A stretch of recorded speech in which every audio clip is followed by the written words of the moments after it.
Sit back and relax while I listen to Trainkickers podcast. I'm Dave, and along with my co-hosts Dan and Steve, we plan to take you all around the world of miniature wargaming. On tonight's Adeptus Titanicus focus episode, we're going to start with a hobby, the little bit that we've been doing. We're going to go into the Direwolf and do a deep dive of the rules and the terminals that we've seen for that. And then we're going to go through the Wargear options from the Trader Legio's book. We're still at least a few more episodes before we're out of this book and then can start taking a look at the next one. And now, on to the show. All right, gentlemen, and how are you doing on this fine Wednesday evening? I think about what day it was. Very good. Very good. Very good. You're full of cereal now. I was gonna say really not much. It's getting close to the end of the year, so I'm kind of like amped up. The Horus Heresy stuff has been releasing steadily on Warhammer Community, which is super exciting. Every fucking article they release, every time they release an article, I'm like, well, shit. Now I want to do that Legion. Every single time. Like I think they released Night Lords today. Yeah, Night Lords were today as of Wednesday the 18th. And I'm just like, oh my God, I love it. Oh my God, I love all those weapons. And I love those rules. That's amazing. So I'm getting frustrated because I know I want to buy a box, but I just don't even know what Legion. I kind of know at least Trader. Okay. But it's like, ugh. Well, at least in the beginning, you gotta put them together. You have honestly a solid plus a month to get any of that figured out. So you'll be able to see every Legion they want to talk about and make that decision then. I've enjoyed the articles. I enjoy seeing it. It gets me excited for the game. I do not get the feel that like, oh man, I really want to play this Legion now. Maybe that's partly because in my mind, I know I can't. I know there's only so much bandwidth that I can do for one of them. But it does make me excited to see someone else play them, to actually be able to face what they're doing for these rules. And all of them have felt, fair. They hit differently, they do different things, but they all felt fair. No one has come out and where I've been like, oh man, they're going to be a pain. Oh, I hope I really don't see them at all. Like, no, they all seem fine against any of it. I'm really hoping that they well, again, like I said, I feel like we already talked about who the playtesters were. Yep. And and it's like, yeah, it feels like a different GW game. It doesn't feel like a GW game because it feels a little bit more refined, defined. Like each Legion does its own thing, but it's not like, oh my God, it's not like it's not like the Codex creep of 40k. It's not like, oh, Tyranids came out with a new Codex. Well, they're going to be winning 90. What was their win percentage? 73, 74%. I think around there. I don't have the stats in front of me. It's something ridiculous. I know they broke 70. Yeah. But yeah, it's not like, oh, Tyranids are not the main thing. It's like, oh, we're releasing everything at the same time. And every Legion is different, but they're not like, oh my God, I need to take this Legion. They all have their specific niches, and I just like it. It's nice. There's a reason why I like how it is. There's a reason why a lot of people point to like what we called Index 40K as maybe a little bit of a hassle because you had all these various books and sort of the structure they did. But at a point when the game felt pretty fair and balanced and potentially very fun because everyone was out at once. Everyone could be reasonably well balanced. Now, this feels more balanced than they've ever put into their system. But if you're trickling things out, it's always harder to balance because you want to come up with a new cool thing or they're testing against stuff that's coming out in the future. And it turns out that stuff's a little bit maybe too good versus the other things. And you have way too many factions. So I can't test Tyranids versus everyone. I have to pick some of the newer things because that's what I need to be testing anyway. So yeah, it's a better design. I like it. This way. I like it. I really do. And it's exciting. It is. It makes me excited for the community. It makes me excited there's just been a ton of excitement from the community members, old and new, like bringing people in and kind of showing them like a different kind of game to play. Yeah. So it's nice. And how about you, Steve? How are you holding up? I'm doing all right. Feeling a lot better. On the mend from a little bout of COVID. Don't recommend it. Everyone, be safe. It feels, one, at least in New Jersey where we are, and this is somewhat at least national and somewhat worldwide to an extent, that current variant going around, it is causing an uptick overall. Jersey, we've seen an uptick, nowhere near where we were before, but we're seeing an uptick So especially if you're going to game stores and all, just be safe, be careful, and maybe consider like this may be current time frame. Maybe I take that week off. Maybe I work on more hobby stuff and let people know I'll be in the week after, because I Yeah. know game store wise, at least in our area, we're just hearing more and more about it right now. Yeah, 100%. But you kept your sense of taste and smell though, so that's I think, half the battle right there. All right. Why don't we go into a little hobby? Mine will be very, very brief. I don't think I've done anything in the last week, mostly because it is now finals. I've given two finals today. I got another final tomorrow. I got like half a final intermixed through my online class over the next 3 days, sprinkled across them. So I don't think I've touched anything in the last week. The wife had some events over the weekend, so we had those to work on. I still have the 5 Primaris assault intercessors that are going to be my test subjects for my paint schemes and the way I want to do it. I'm going to do each one a little bit different and see which style I like the most for my Dark Angels, because I don't want to do flat black. That's boring.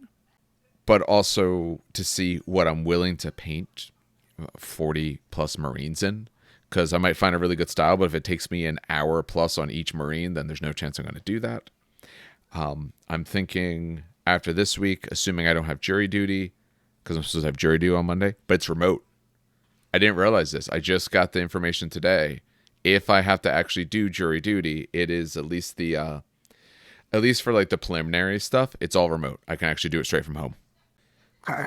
That's not bad. That's pretty neat. I was not looking forward to it at all, because I had to go there. I have classes on certain nights when it's happening, so the question is, can I get to my class in time? Because it's nowhere near the town I had to report to, the area I report to. But it turns out like they're like, oh, if you don't have a Zoom account, if you've never done it, here's what you need to do. I was like, oh, Zoom? I can do this. I can definitely do this then. So we'll see. But no, I haven't done a thing. Although my Forge World order is supposed to be coming in very, very soon. I just checked. I had shipping notification as of like the other week, like earlier in the week. So it should be on its way or here very soon. But that is it for me. How about you, Dan? Were you any more accomplished than my lack of everything? Fucking nope. I was joking in the Facebook group, because I was like, everyone was like, "What did you guys do this week?" And I was like, I went downstairs, looked at the boxes of blood letters I have, and I just walked I walked right the fuck back upstairs. One single sigh. Yeah, no. It's again, it's not a hard thing to paint, but it's just like I don't. It's just I gotta find the motivation to do it. Oh no, I mean, okay, so I did get some prints for my good friend Bo, but I had to kind of recure them. So I finally got like the last monster that I needed for my demons, and he looks really cool. He looks fan-fucking-tastic. It's almost kind of like a weird mixture of like, it almost looks like a Diablo demon. Like if Diablo and Korn had like a baby, this is exactly what it would be. So I Okay. thought that was pretty cool. And it's cool because like the tail has a mouth on it, like a claw mouth. So it's a cool model. So I So it built like that. ends in a mouth, you mean? It's like it's how do I explain? So imagine a tail, Okay. but at the end of the tail, it's almost got like I'm not going to call it a hand, but essentially a hand. Okay. And then on the palm, it has like a maw on it, and it's like split open, like it's a mouth that's kind of cut open. So like a demented starfish almost. Yes, Okay. that's a good way to put it. It's a really cool model. And then I also got him to print portals for me, blood portals, so I could use those. Hopefully, they don't watch them disappear in 2.0 for demons. 'Cause demons use portals to deploy from. Uh, when they play, you have to put out 3 portals. They're ordnance size blasts, so they're what, 5 inches? How big are Yeah, ordnance? that'd be 5. Yeah, so they're 5 inch bases, impassable. Can't get on them, can't do anything. And so most people use like the old Storm of Magic metal balls, but I got them to print these really cool like blood portals, blood pools, because corn. But that's really it. Like God, I haven't painted, I haven't glued. I mean, besides the model, that's it. I've just been kind of like, I don't know, it's a weird painting slump for like the past week or so. I did go to an event. You did. Oh, completely forgot about that. I know Steve wasn't able to go because I Steve know. got sick. Ugh, God, and I hate not to make you feel bad, but holy shit, it was a fun event. It was a 30K event. It was I don't want to say upstate New York because people from upstate New York hate that. We'll throw hands. And we're not from upstate New York. No. It is upstate New York, I think. I feel. It is officially not upstate New York. No, but it was Upstate is past the Capital District. Yeah. I'll get the fuck out of here. So, no, What store was it at? they rented a They rented hall. space. Okay. Yeah, they rented a hall in the lake because they live on the lake. Their house is on the lake, so they rented the hall across the lake, and it was a pretty big hall. It was a nice big hall. We had 8 tables set up, and all 8 tables were filled. So we had 16 people. We had 16 people show up. And it was a campaign, so it was really cool. They set up like a little hex map. And over the day, we were dropping our troops along the hex map and getting campaign points essentially, which is really, really cool. I brought my custodians. Of course, I actually won the best fluff award, mostly because I made a booklet. How long was that? I remember you. I forget if you actually. No, you did post the whole thing to us. I didn't end up reading it. Yeah, it came out to be well, it's 8 pages double sided, so 16 pages. So the first page is the title page. Then second and third page, as you open it, is the army list and the fluff, and then it goes. Every unit has an entry essentially. Oh my god! With the rules inside the page, and it actually helps. So I kind of liked it actually because it didn't. Battle Scribe sometimes is a pain in the ass to read. So to have all the rules on one page was absolutely beautiful. I loved it. Overall, the games were really close. I played against a Night Lord player. Who again, it took me to turn 5 to essentially table him, but it still was like one of those like I didn't know what was going to happen until turn 5, and it swung very heavily due to the dice. He had like a unit of I'm going to forget their names, but Night Lord Terminators. They're really super scary. They remove your bonus attack when you charge. Their weapon skill 5. Just overall very fucking scary people. And the other person I played was an Iron Warrior player, an excellent player. And it was a very different Iron Warrior than what Steve plays. Very close to what Iron Warriors like are known to play. Because Steve plays like the big infantry, 80-man blobs, so on and so forth. This guy actually brought like Solar Ox with Dracosins and Demolishers. He brought not Thud guns, but they were modeled Thud guns. Steve Quad mortars. Quad mortars with fox shells, phosphor, Phosphex, Phosphex not shells. fox Yeah, shells. Yeah, Phosphex shells, which ironically did nothing to me. Like it destroyed the Mechanicum player, but Custodes, it's AP3, so I get my 2 up, and I ignore dangerous terrain. So it was like, and if you want to keep him on there for you, but I ignore these. And that one was stupid close.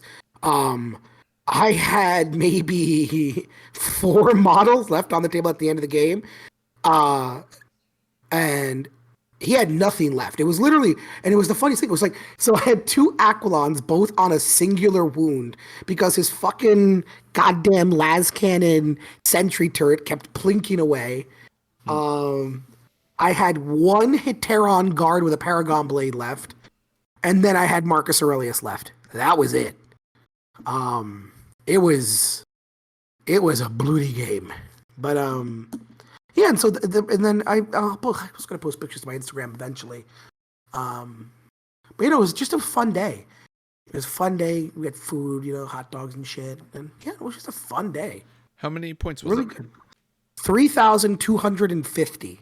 Okay, so big game then. All right. Well, fun fact, it was 3,250, but no named characters, no Primarchs, no Lords of War. And that was the big one. So these games were a lot larger than normal because usually at 3,250 you can fit a good 600-point Lord of War, right? Yeah. It's not bad. But no. There were no Lords of War in this. So you had some pretty fucking big armies. I know the Mechanicum player, oh God, it was such a beautiful army. In fact, I know I'm ranting, I'm sorry. But he painted his army very much like mine. I don't know if you know my Mechanicum army, Dave. Like the black with the yellow. I right? believe so. Yes. Yeah, I've seen them. And the rust. Imagine that, but without the rust and a lot better. He painted a lot better.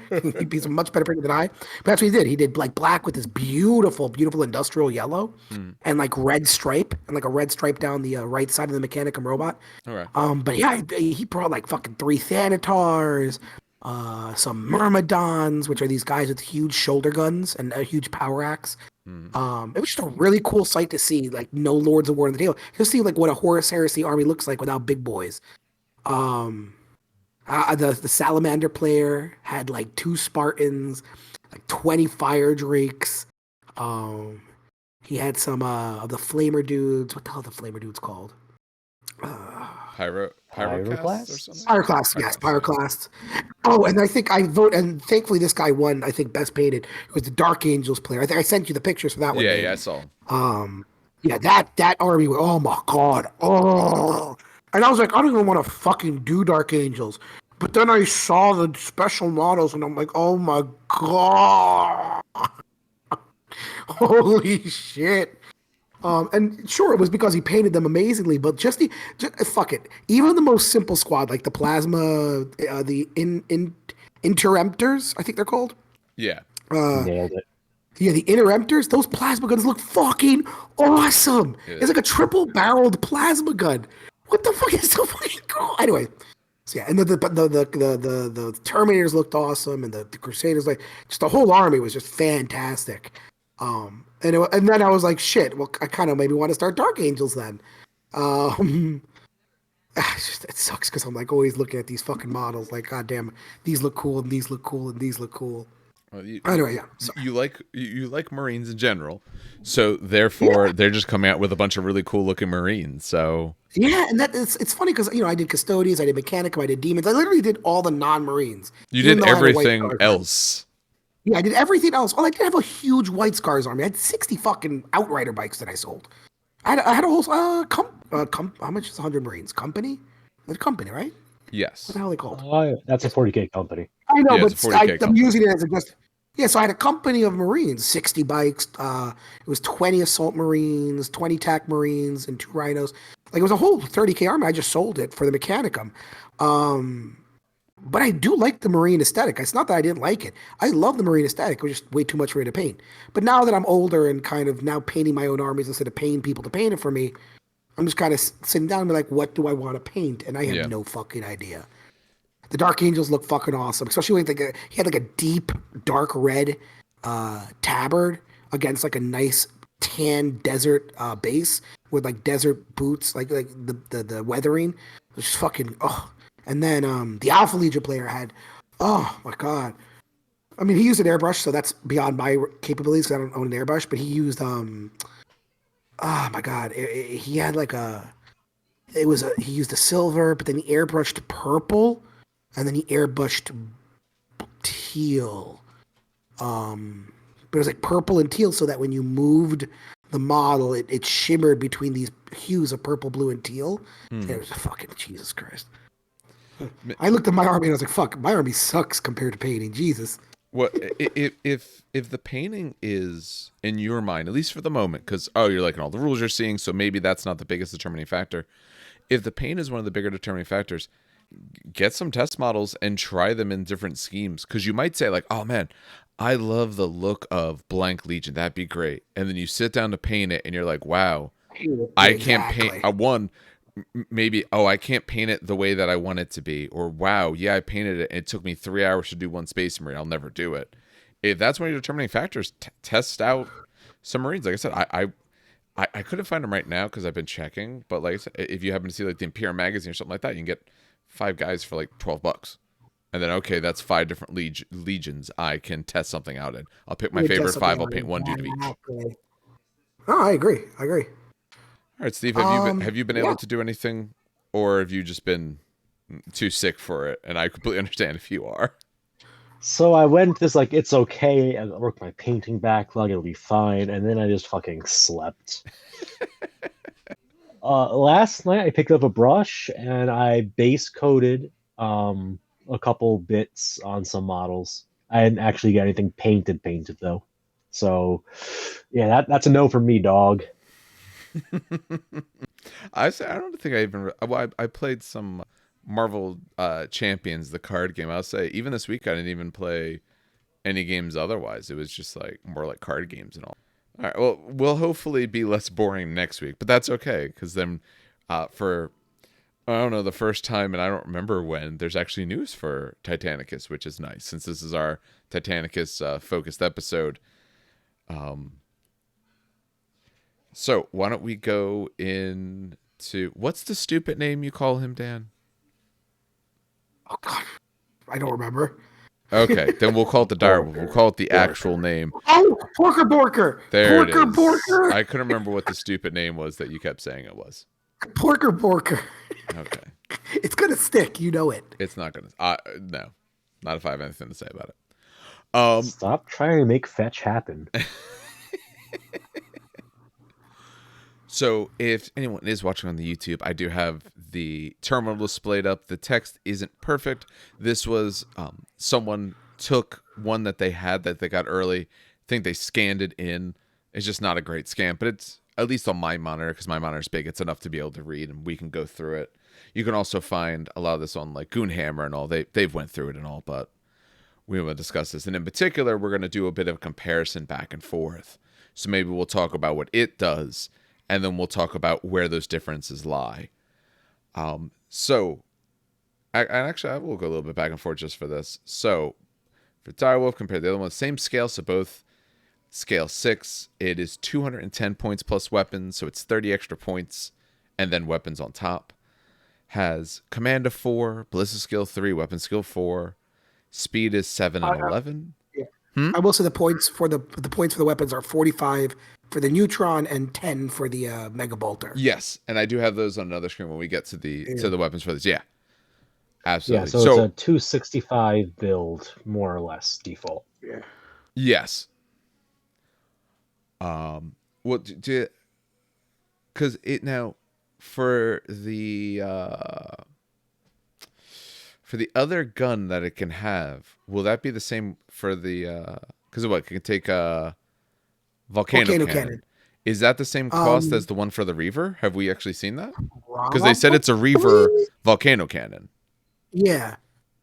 Except it has a +1. I know that it has a +1 to hit at short range. True. So but maybe the same points, maybe not. Yeah.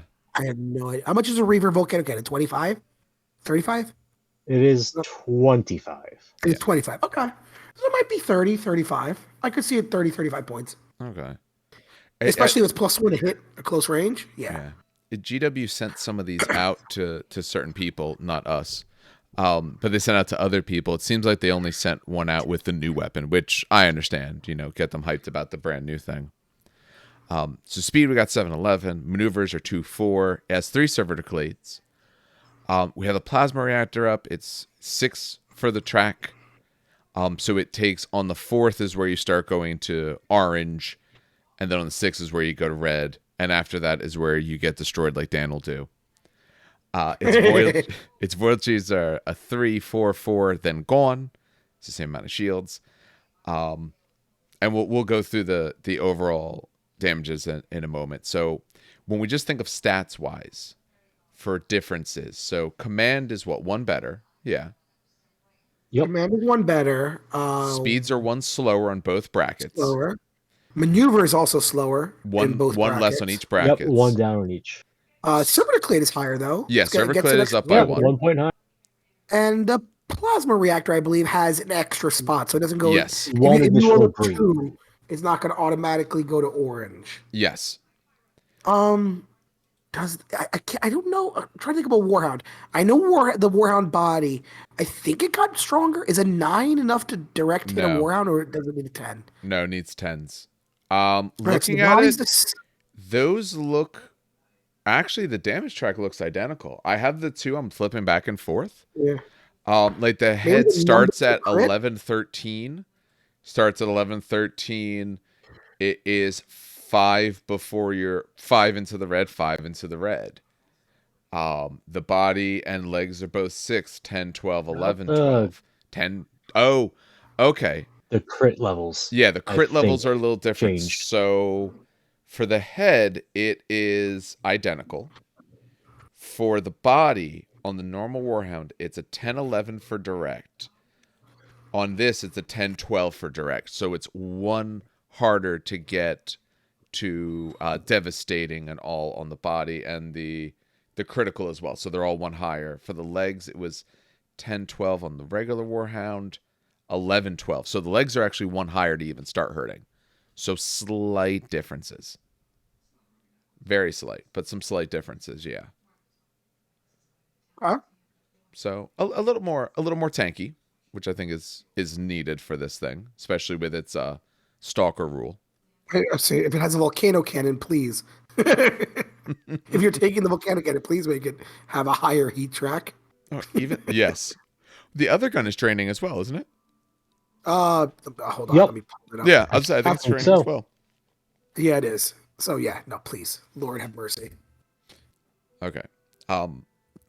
So there's definitely some differences. Those are, I would say, slight differences. Useful, slight differences. It's a little better in certain ways. Okay, they upped it by 30 points. All right, fair enough. Where it probably comes into its own is the two main abilities it has. So one of them is Stalker. So I'll read it out and then we'll talk about it. So it says, this Titan is deployed after all other units. If both players have a type of Titan like this, then you start with whoever controls the battlefield. You deploy one, then go back and forth, same as normal. The Titan must be at least 8 inches and 50% obscured from enemy units.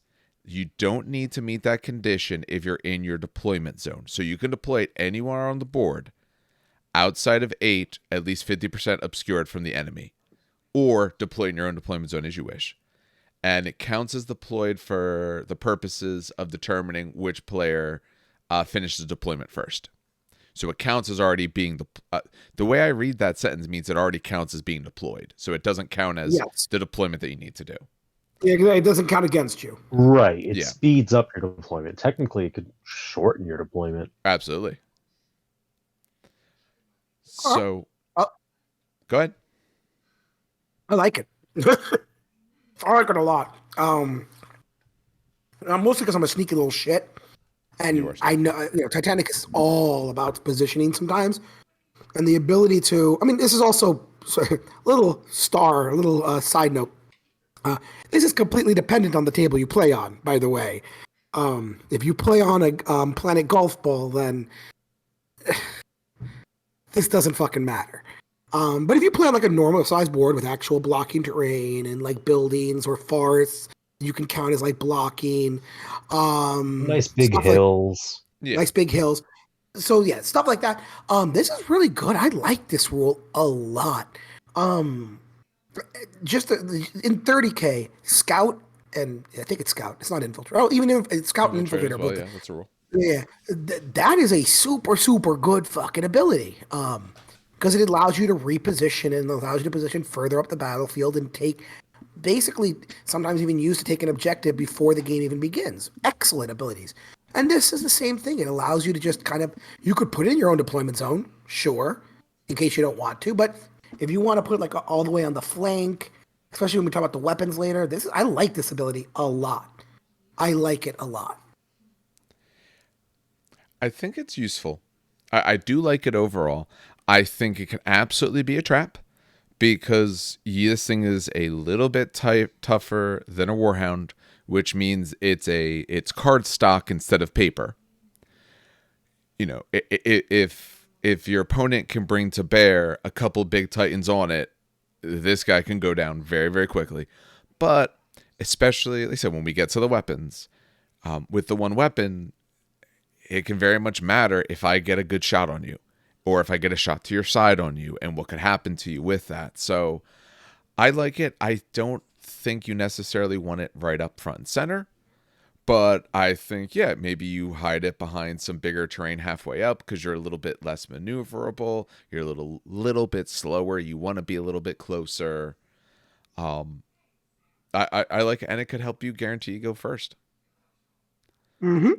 I like it. It's, also, it's a Canis Light mana pull of 1. Essentially, I can also point out that like in deployments that are like weird, like the L-shaped deployments or the diagonal deployments, you can deploy him on the other side of the battle. Like let's say a diagonal deployment, right? where you have a Yeah. diagonal and I have a diagonal. We're corners essentially. Mm-hmm. I can deploy him on the other corner Yeah, you can. because essentially now he's going to be getting flank shots on you. It opens up a lot of good possibilities, in my opinion. But Definitely. it can be trap. No, definitely could be a trap because this isn't really a brawler Titan. It's No. No. delicate.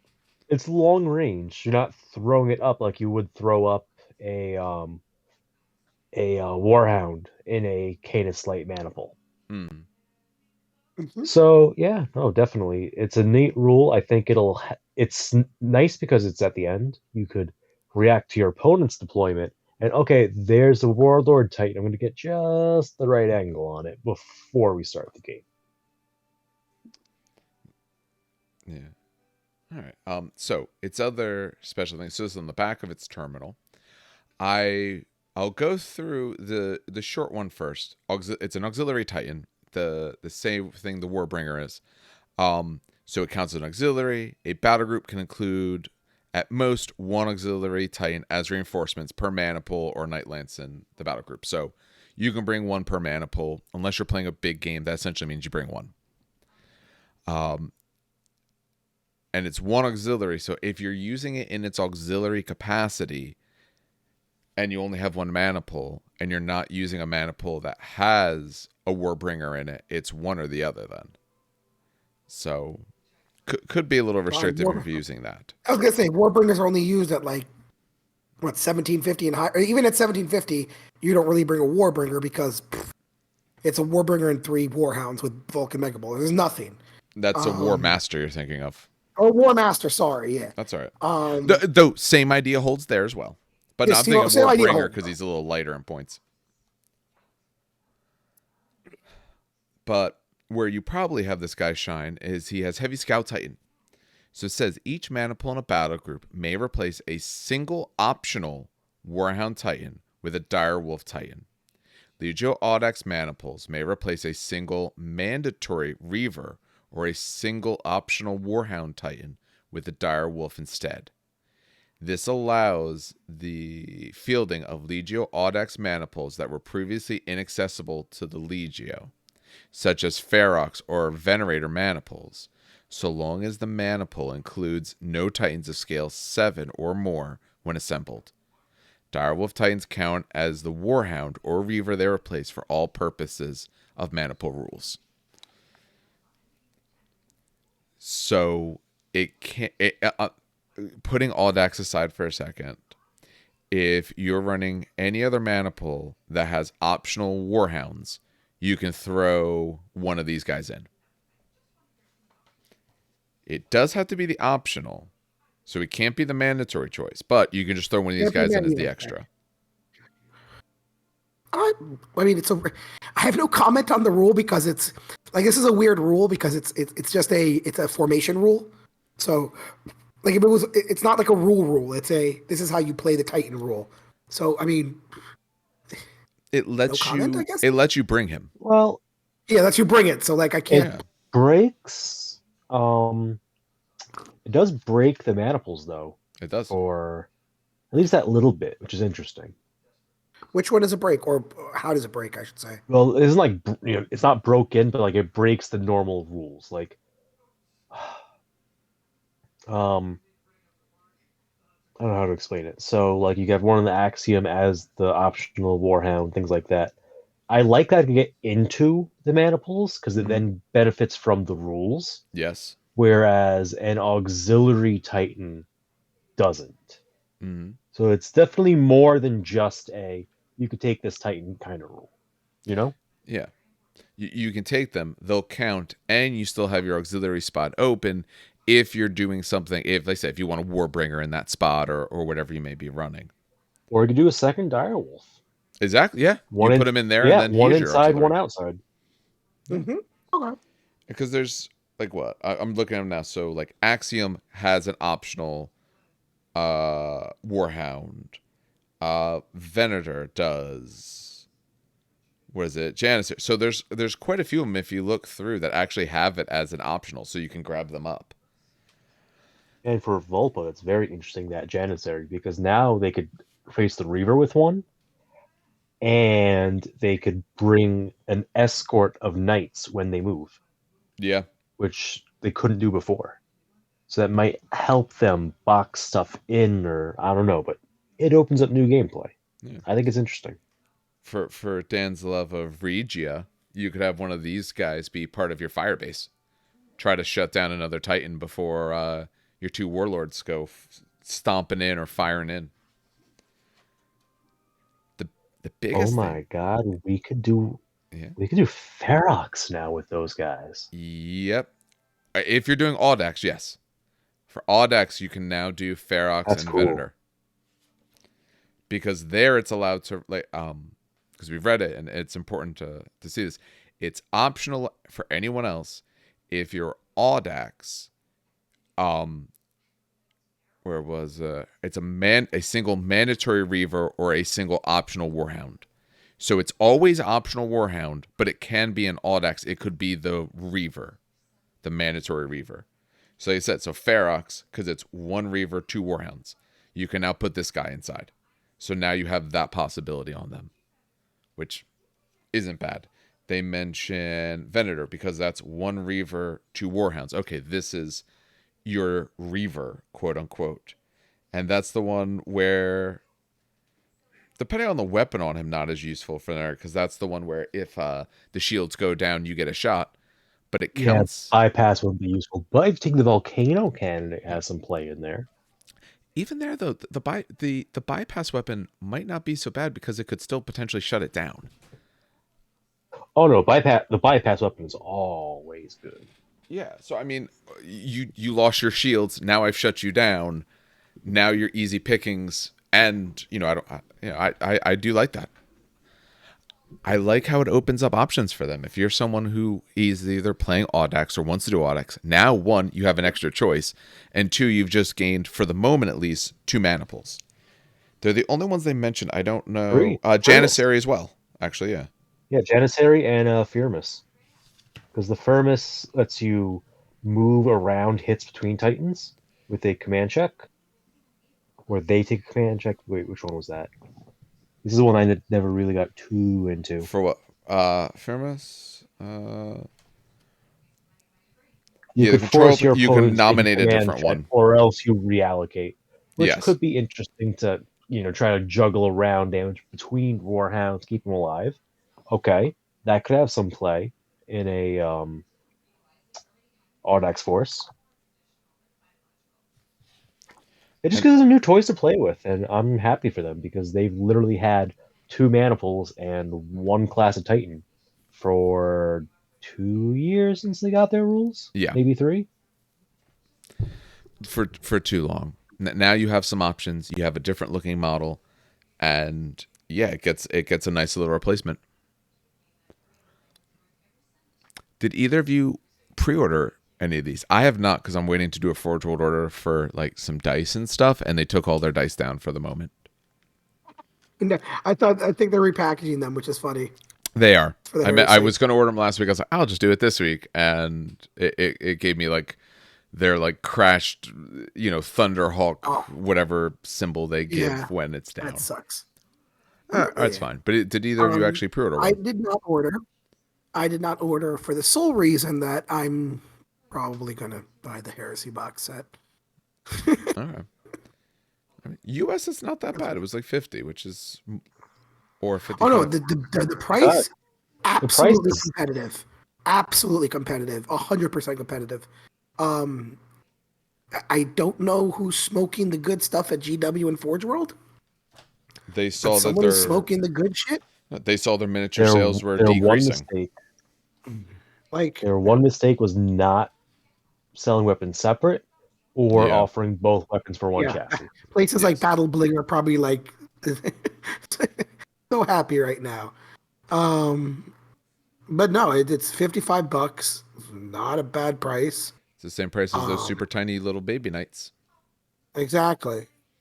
But yeah, the only reason I'm not picking it up is honestly, literally because I'm waiting for Heresy. But I do kind of want it. I'm gonna go. We'll talk about why when we talk about the weapons.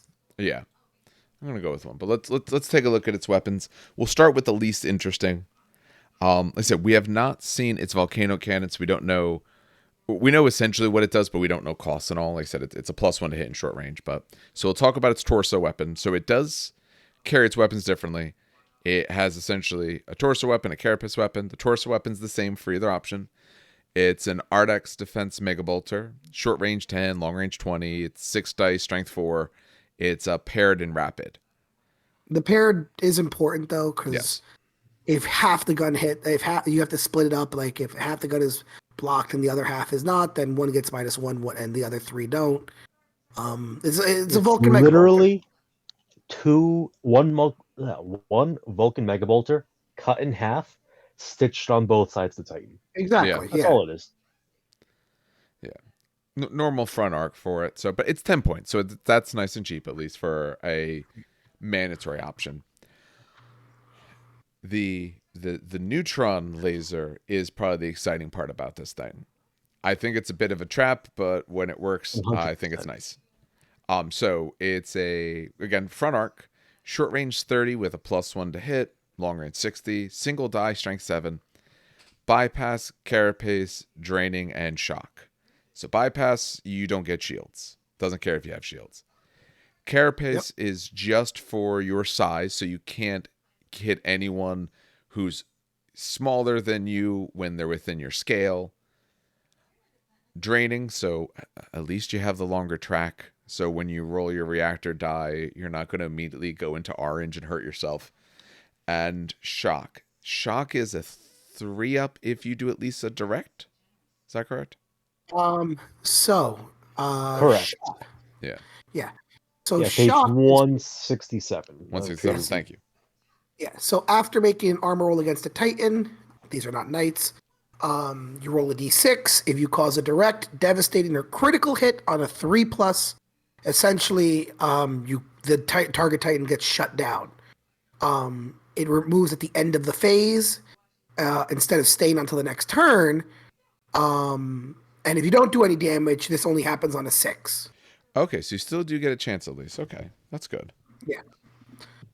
The big part is that people thought it like shut down until the next turn. No, it's until the end of the phase. Well, it goes until the end of this turn. Normally, shutdowns do not automatically. Because in case, let's say you steal the turn and it's still shut down while you're shooting. Like that's what I'm saying. It's shut down at the end of the phase. At the end phase. Yes, end phase. Yes, Sorry, not the end of the phase. Yeah, the end phase. Yeah, it automatically comes off. You don't have to try to remove it the following round. It's automatically removed. Exactly. Yeah. Go ahead. Now, because no one voluntarily shuts down their Titans unless they're absolutely stark or even mad. Quick recap. When a Titan is shut down, it has no shields and it cannot activate in any phase except to try to unshut down itself the following turn, except this automatically clears the shutdown order. So you shut down the shields and everything else it does.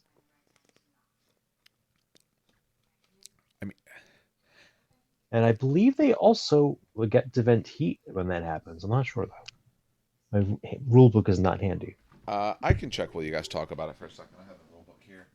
So I'm just going to. I never look at it because you're right. No one does it. So it's a strength 7 gun. So you will most likely at least direct hit a Warhound to a Reaver.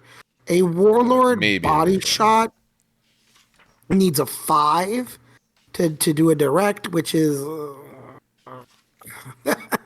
But this is where also the scout rule comes in that it has, because what I mentioned before, you place it on the flank. It's got 60 inches of range. So pretty much, I think it's the entirety of a diagonal 4x4. Someone math me real quick. A squared plus B squared equals C squared. Hold on. I remember this. I remember math. Let's see if you do. I'm not entirely sure so you 16 do. plus 16, and then the square root of 32. Wait, what? Right? A squared plus B squared equals C squared. Okay. How long do you think the table is on each side? 4 feet by 4 feet. Okay. So 4 square plus 4 square is 32. right? What? Right? Yes. Okay, that's fine. You Yeah, can do right. it in feet, but then it's also and it's an inch. I just did it in inches. That's easier. No, it's not long Oh, enough to do it from corner to corner. It'd be 67 inches. oh, okay, okay. I Yeah, was just doing it in feet, and then I was going to convert to inches. sure. Okay, sure you Okay, were. so but still, 60 inches is It's quite effectively the good. board because you're not going to be sitting in the corner. Be a little bit Exactly. up. Yeah, it's effectively the board. And it's because you're deployed in such a way where you're most likely more than not going to get side shots, let's be honest, right? Because this thing can scout and it's out of position, not out of it's out of position for you, but in position for you at the same time. Like it's out of the way. You're gonna be getting side shots unless the opponent for some odd reason wants to turn towards you to deal with one Titan, which You so might let though. strength 8, strength 7. I and then you have a what, a 3 on a 3 plus it shuts down. I like it. I like the I weapon. roughly estimated the math. If you're right and it needs a 5 for a direct hit on a Warlord Titan, Yes. it's roughly a 40% chance to shut down. I could be off though. I'm still recovering. But even so, a But 40% so chance to it's shut down. a 2/3 chance on a direct hit to shut Yeah. down. And that's going to happen a third of the time you hit is a direct hit. If it's you need a 5 to direct hit. Mhm. So that's 2/9 of the time that you hit, you get the shutdown off that. But then if you don't trigger it, sorry, if you don't get the hit, You still need a sorry, if you 6. don't Yeah, get because you roll out a the 6. direct, then you could still get on the 6. And I think That might boost up the percentage. Well, it it boosts yes, it it does up boost up the percentage. dramatically. Dan. Yeah, it's Yeah, not a but huge yeah, amount. So you're looking at a 54. You were looking at 9 parts for It's the like a one, and the other 35% one was chance. so 12. Not you're looking about 19 out of like 54. So you're looking about 35%. this is why we have Dave on the podcast, ladies Yeah. and gentlemen. Little does he know we use him literally just for the math. I sit there and let you do the math because it's funnier when you try. You do um, have to hit we- first because there's always that chance you miss. So being in short range, a +1 accuracy does help. Um, I do like it. I do think they had to make it 45 points because it can be strong. I think you're gonna remember. You're gonna play this guy like let's say in 10 games, and you're gonna remember those couple games where you got that really cool shutdown order on someone's warlord, and you're gonna forget like that happened say 2 or 3 times that the nice shutdown on something you cared about, and you're forget about the other 7 to 8 games where it didn't do any of that whatsoever because you needed to get the hit through, and they need to roll the 3 up. I do think it is good, but I worry much like in my mind the Ursus clause that people are going to put too much in the basket of what it's going to do for them, and then one of the rolls goes wrong, and they're just flat out of luck. Shutdown. If it goes to the damage control phase, you reduce your reactor level by 2 before you make it the repair roll. So you still get repair rolls, and you lose 2 heat automatically.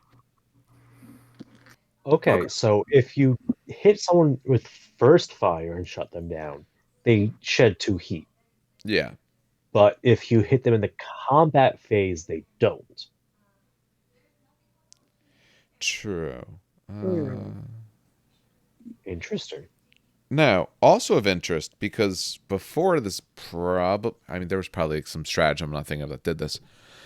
Shutdown order does say that your void shields collapse.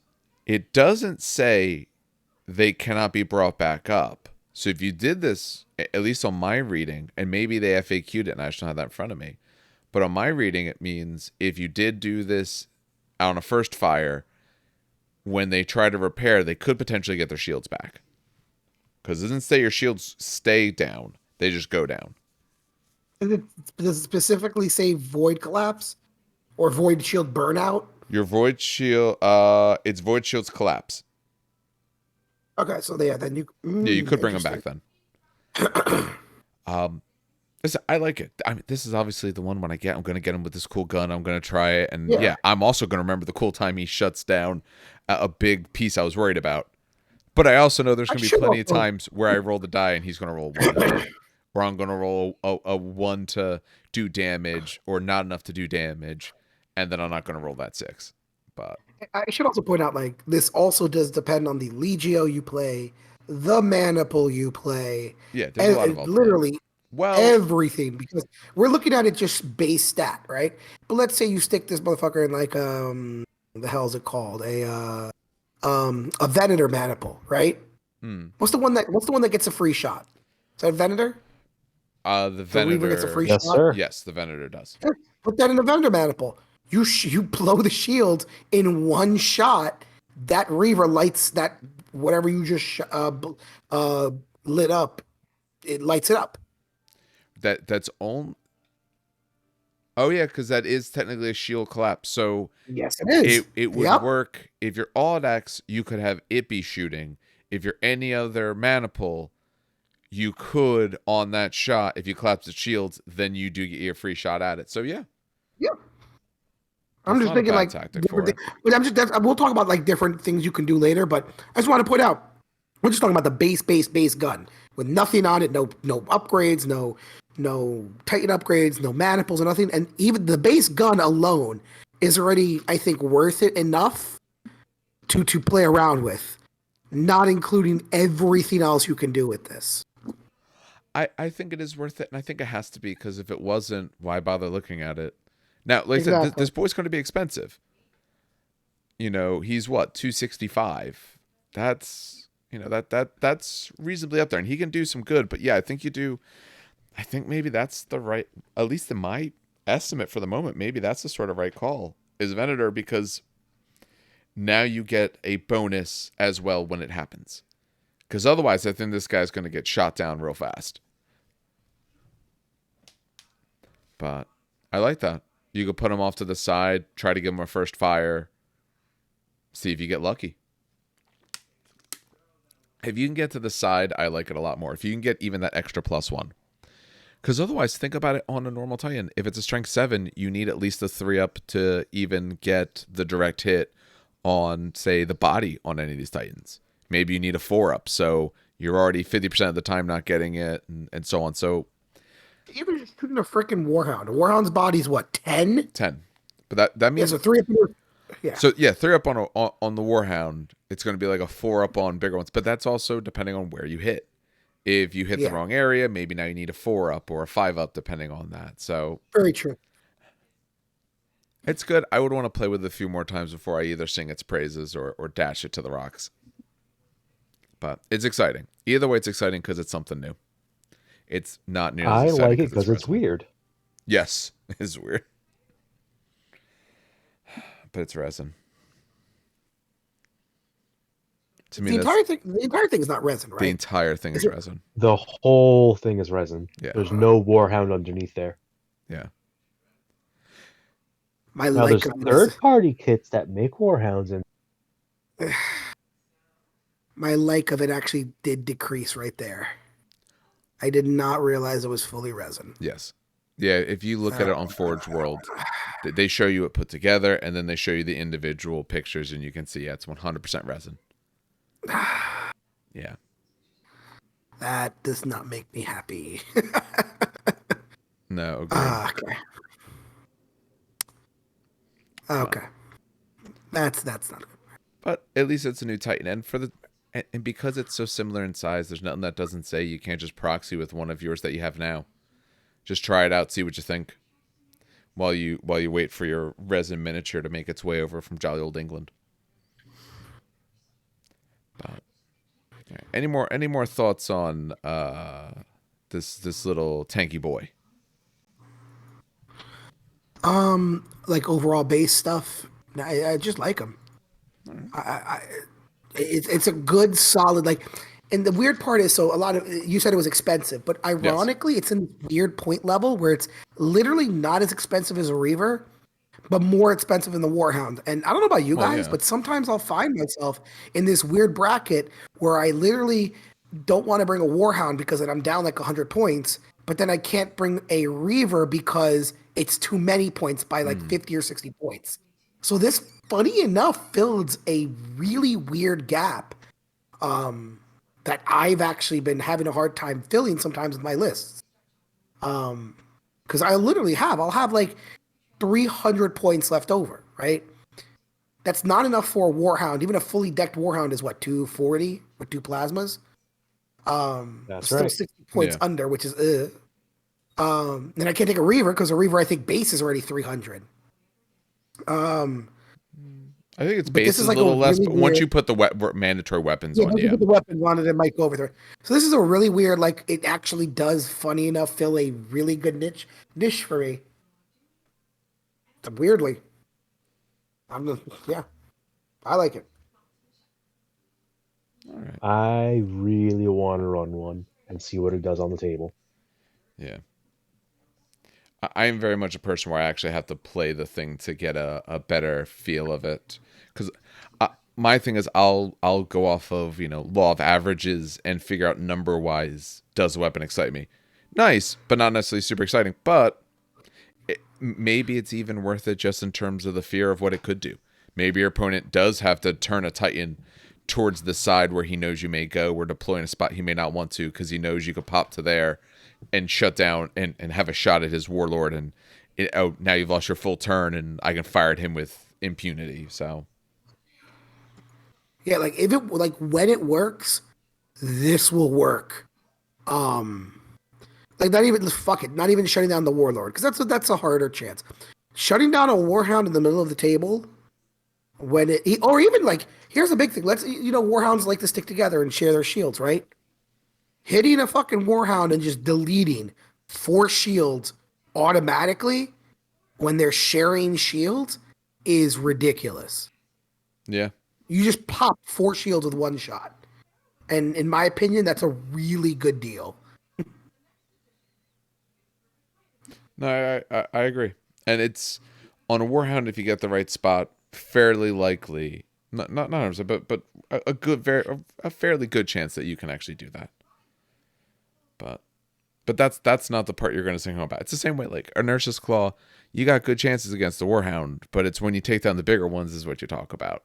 I think I that's think the big less of a difference between this yeah. is that one has 60 inches and the Ursus Claw does not. Yes, it's much less of a trap than the Ursus Claw. But I'd like to see it first before I'm entirely sold Exactly. on it. All right, So, if that is it for hobby and news, because I don't think there's been anything else, we can get into the meteor part of the show. All right. So, at this point, we have finished the Legios through the Trader Book. The idea is we're going to since we're already in the Trader Book, we're going to keep going through this Trader Book, through the different pieces. Some of it will apply, like when we did the Maniples, obviously they cover whenever we get to the Loyalist book. And what we're going to start with tonight, and by looking at the amount of time we've been recording so far, what we'll end with tonight as well is the Titan upgrades. There's going to be some Universal, some Trader ones. Again, those Universals are going to carry over when we get to the other book. What we'll probably do for this is we'll probably just do much like we did for the Legios, more just around Robin, going around. That person can read it out, talk about it, the main point, and the other two of us chime in depending on our thoughts on it. If someone yeah. has a really strong feeling on any of these, obviously say so, and we'll make sure they're the ones who talk about it instead. But when we look at these Universal Titan Wargear, so this is page 170 for anyone following along with us. Is there any of those that you guys feel like super, super strongly about that you want to be like, yeah, I want to talk about that one? The Universal stuff is great because it's honestly they're all good, in my Yeah. opinion. I hate to be that way, but I like them all. And I've actually seen someone taking, not all of them, but I've seen a case of each one, except Oath Banner. I've never seen someone take Oath Banner. I don't even know what that is. I'll read it when we get to it. I don't want to. Yeah. I don't want to spoil its But yeah, mediocrity. each one has I've seen someone use. So All right. we'll go into like specifics when we talk about it, but just yeah. Okay. All right. Maybe I'll do the first one, then we'll just cycle through. Yeah. Do that? Yeah, why not? I said, so this is page 170. They give a little bit of fluff before it all about how well, actually, they essentially give a bit of the rules. Is there anything special in the rules for this that we should be mentioning? No, not that I know of. Just Okay. you upgrade your Titans, smaller Yeah, you time. can do any and all war gear, although a Titan can only purchase each upgrade once unless instructed otherwise. Um, no, okay. I wasn't sure if there was anything else special in No, these it's just rules about literally it. Okay. Other than the Legio upgrade saying this weapon cannot be upgraded again if it already has an upgrade. That's probably the exactly. only Yeah. thing. Okay. Good. All right. So we'll take a look at these tracking gyroscopes. They for all these they give a little fluff. If any of the maybe when we get to the trader ones, their fluff might be more interesting. But for these ones, it's not quite as interesting. So it says any Titan of scale 10 or lower can be upgraded with tracking gyroscopes for 25 points. A Titan with this upgrade changes all fire arcs of their carapace weapons to include the entire front arc of the Titan. Okay. So we're mostly thinking probably warlords there. And Yep. now rather than just caring about meeting the actual front, you can actually be any or the just the narrow little band of yourself. You can be anywhere in the front. So now you can really throw out wherever you want to put your missiles or something like Yep. that. Yep. That's 25 Warlords and Warbringers. Yep. And Warbringers, yeah.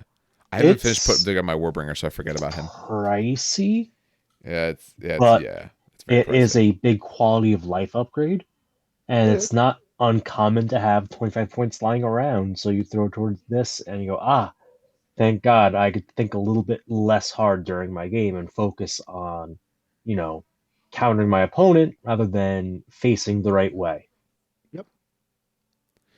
Like I said, you always have a weird like 25 to 100 points left over, depending on how you build your army. But there's always like this weird, like odd 50 to 25 points, or sometimes even 100 points left over. Throw this on there. If you have a warlord, now your warlord has a full 45-degree arc. Oh, sorry, not 45-degree arc. Jesus, a whole 90-degree arc of Yeah. fire, which is really good, and it does open up a lot of opportunity for him to fire. It does. It does provide like, how many times has an opponent maneuvered out of the arc of your stupid warlord, Yeah. especially after you moved, right? Now it's much Oh, I do it harder. all the time. Exactly. Now it's a lot harder because that warlords are thick. They got thick boy bases. Yeah. And I they're points wise more expensive, so it is if you are bringing a warlord or maybe you're running something where you have two, you are more likely to be out activated. So you might have to have this guy go earlier, and now I know where he's facing. I can be out of his arc if I want. This And it, pairs really well with Swift Killer, by the way. The Warlord trait Swift Killer that allows you to pivot 45 degrees when you do a fire action. This pivot, this works really, really well, especially on your Warlord, because now you just instead of pivoting and still using the corridor of fire, you're pivoting and you're using that entire front arc, which is really, really nice. see, I was going to say exactly the opposite. I was going to say taking this means don't worry about Swift Killer anymore. Swift Killer, now it there's always an option. removes the need. Yes. In my you can find some corner cases, of course, but when I'm thinking about my warlord, I'm more of thinking about usually, at least in the beginning, more from a distance. So you're probably not on my side. Maybe if you got a dire wolf, but if you're on the side with the dire wolf, I'm probably not stopping you anyway with this big boy. But you're probably somewhere in front of me already. The problem is you're not lined up exactly on my base. You're just somewhere in my front arc. So I would swift killer so I could see you with my, missiles or laser blasters or something like that. Well, now I don't need to. I see you anyway. Now I can take a look at my Legio Princeps traits, and maybe I get to select one of those, or I get to take one of the other universal ones that I would like to take. Oh, but I'm always getting outmaneuvered by your Titans. Okay, good argument. I like it. Yeah, I think this reduces that need greatly. I mean, if I'm going to throw 25 points at it, I also don't want to throw my Princeps trait at it. Okay.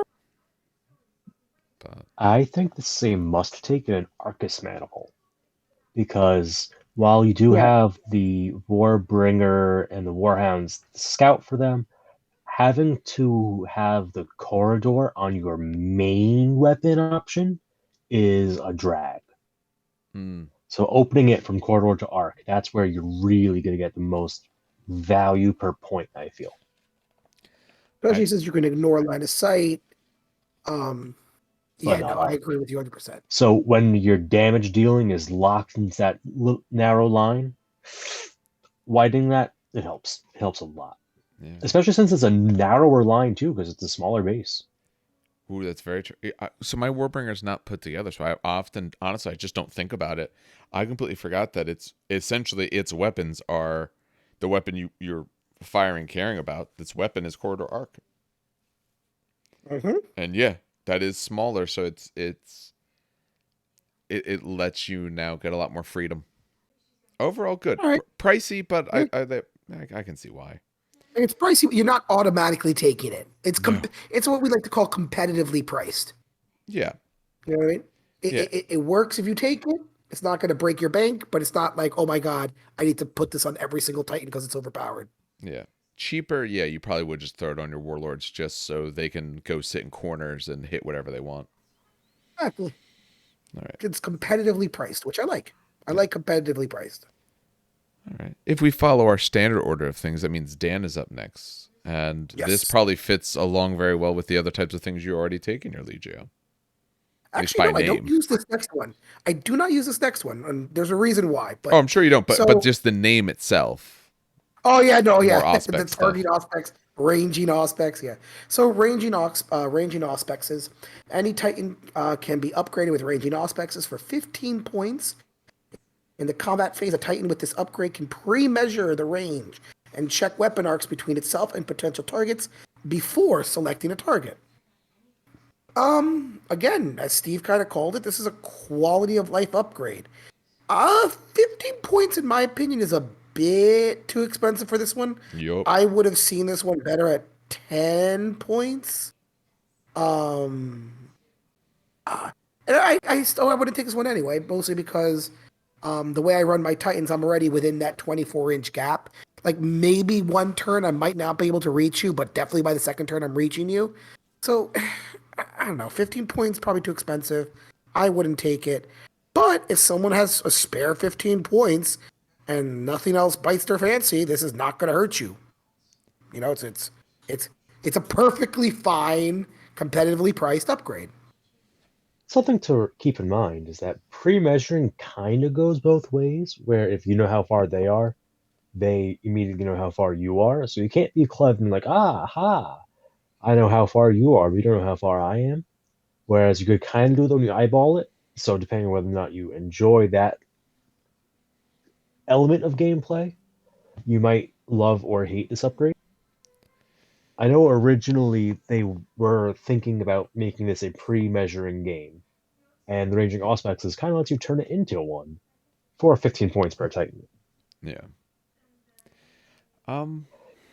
It's if you're newer and you struggle with eyeballing distances, I mean, you might have the points set aside. Just take the upgrade and be like, all right, look, I have this upgrade, so I'm gonna just check my ranges real fast. Um, it does also help clarify the point that you cannot pre-measure arcs Yeah. when you are determining targets. Something to keep in mind. I As in, you normally can't, and now with the upgrade, you're able to. yeah. Then That was a it'll little actually let weird you the way I do it. phrased it. Um. I'm not a fan. It's okay. It's not bad if you want to take it. I think it is the points. I think at 15 points, you're only taking it on a big Titan because otherwise, I think you're kind of throwing points at on top of something that you might want it to keep cheap, like your Warhounds. You don't want to throw a 15-point extra on top because your goal is probably to keep them a little bit cheap, and that's not necessarily the one that you care about those distances as much for. I could have seen where they did this depending on the size of the Titan. Would have been interesting, but I understand why they didn't do it. They want to keep it nice and simple. I agree with your point, Steve, where I now know the distance to you, and anything I measure, you get to see it as well. So you get the same amount of information that I've gotten. And it is a pre-measure. It's not a pre-measure game. It is a guess sort of game to some extent. But the ranges that you're trying to guess aren't so varied and so difficult. And yeah, you don't pre-measure an arc, but you can look at your Titan and look at their Titan and probably have a good feeling if you're an arc or not. You should, and I'm someone who in general has always hated games that don't allow you to pre-measure. But this one doesn't. Okay, so that's the rule. You have very few Titans, so it's okay. But to me, it's almost like when I'm looking at it, the range I'm probably concerned about, you can tell the long ranges, obviously you got those. You're probably looking about 2 feet. If you can estimate what 2 feet looks like, then you have the range for a lot of your shorter guns. You don't have the range for necessarily the close range, but for the long range. So if you're thinking about like some of the bigger warlord weapons, a lot of the longer range are like 24 or better. So it's like, okay, Vulcan Mega Bolters are 20, but if you can guess 24, you could probably figure, oh, I'm just at 24, so I don't have it, kind of thing. I don't know. Overall, I don't like it. I think if you can learn to estimate about 24 inches, about what that looks like, I think you're reasonably set. So I think there's better things to take.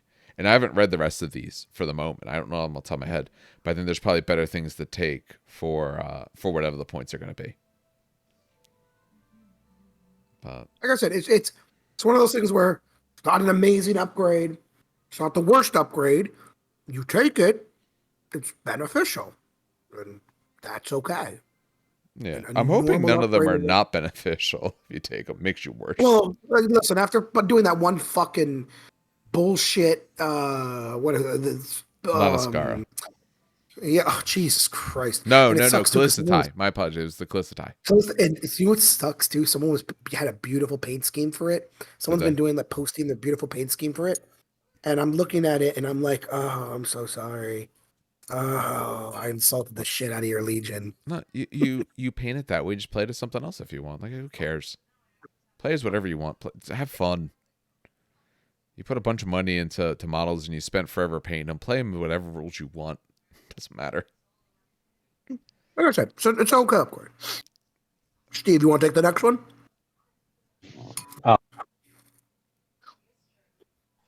All right, so here we got hardened casing. Any Titan's weapon can be upgraded for 5 points, nice and cheap. Each weapon upgraded separately, as per usual.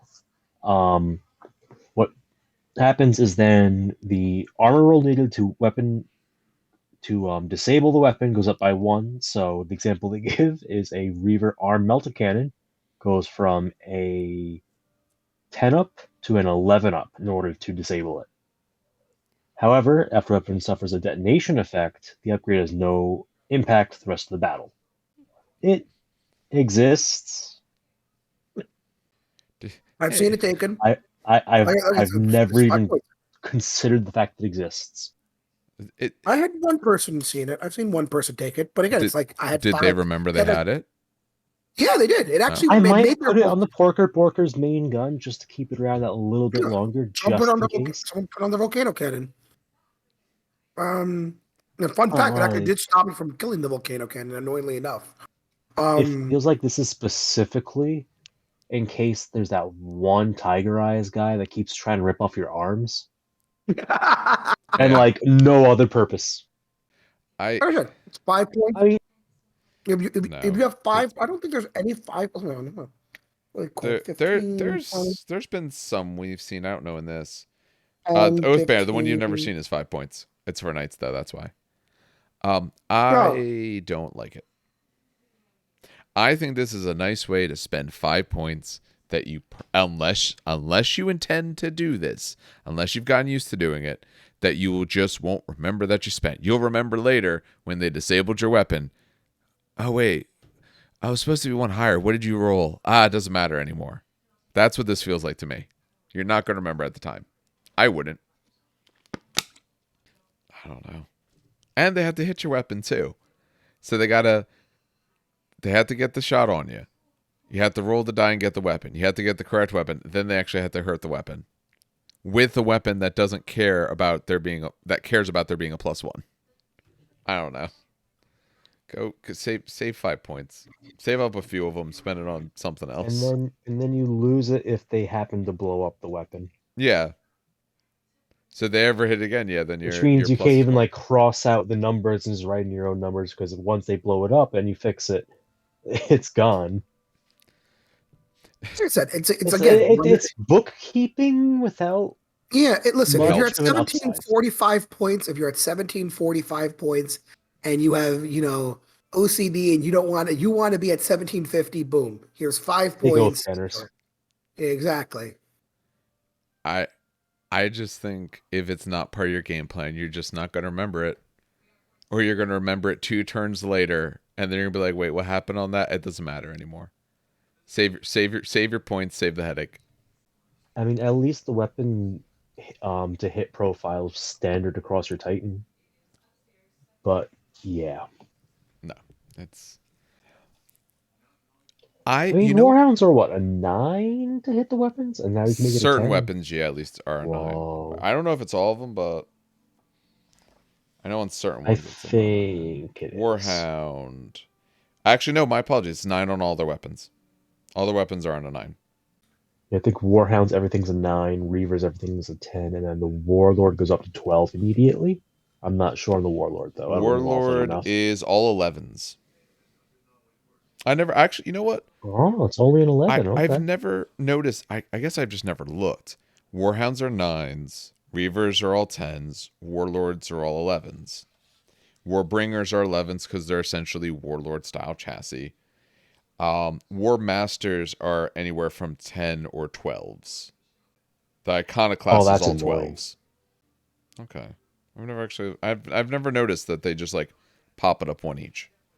But nope, don't like. All right. Let's talk about maybe something that's actually good. Um Bastion Yeah, shielding. yeah. Huh? Yeah. No, go ahead. Uh you're still having your cereal. I know it. I can tell. No. I heard that spoon and I heard you chewing before. Trying to No. lose us, the listeners we have here. If people did hear Dan chewing and you're watching this on YouTube, put in the comments. Put in the comments that yeah, you heard him chewing his raisin oat nut bran or whatever it Snitches get was. stitches, Dave. Snitches get stitches. No, it's the internet. It's all fine. You don't even look at it anyway. I'm the one who will read the comments. And thank you for everyone who does leave comments. So Bastion shielding. Any Titan can be upgraded with Bastion shielding for 10 points. Once per game, a Titan with this upgrade can declare voids to full without pushing its reactor. Is it me? Is the problem me? Because I keep looking at a lot of these upgrades, and maybe because I'm not keeping it in mind enough that Titans are very expensive, and like you need to put some set weapons on them. And they're not super expensive, but they have expensive. So like these are set pieces, let's say.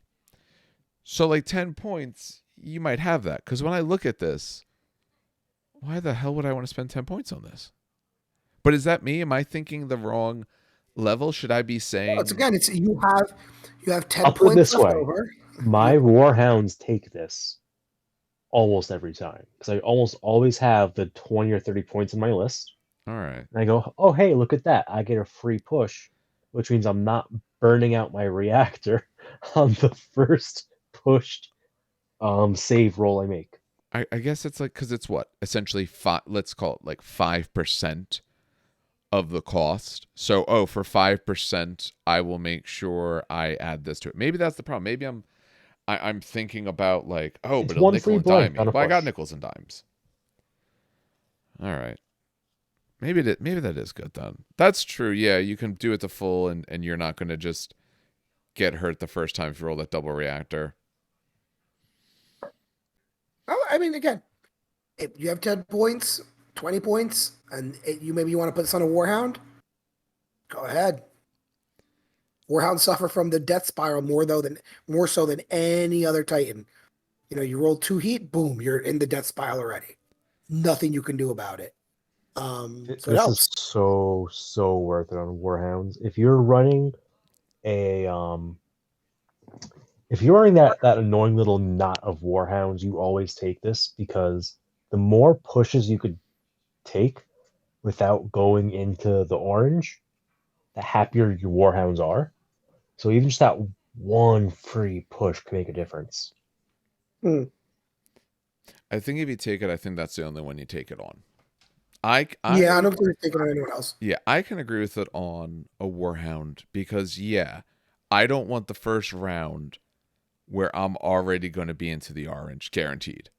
And if I need to push, or maybe, maybe I had to push also for moving. If I'm pushing twice, I'm pretty much guaranteed to be in a danger zone.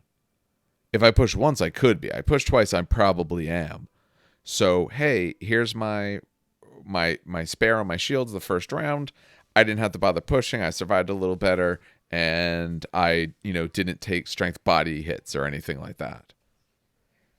All right, you've sold me on the Warhound. I'm okay with it on that. Let's do Oath Banner. All right, this will be So Oath fast. Banner is any Titan can be upgraded with the Oath Banner for 5 points. Friendly Knight Banners within 6 inches of a Titan with an Oath Banner can reroll command checks to see if they become shaken. Ooh. Shaken banners are super annoying. They are bad. Yeah. Quake automatically shakes, right? You don't test. I think Quake just automatically shakes. Yes. Concussive. Okay. Yeah, it's the concussive rule that does it. Yeah.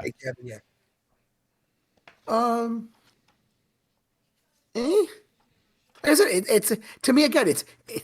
Don't do that thing on every single one of these. Where if you have the points, take it. Make some strong decisions. I hate to do that, but it's like again. No, let's say you're okay. wearing. Okay, so here's the deal: if you have a Titan that often runs up the field with the Knights, it's not the worst thing because that random hit with that blast that scatters onto the Knights takes out one Knight and you fail the test.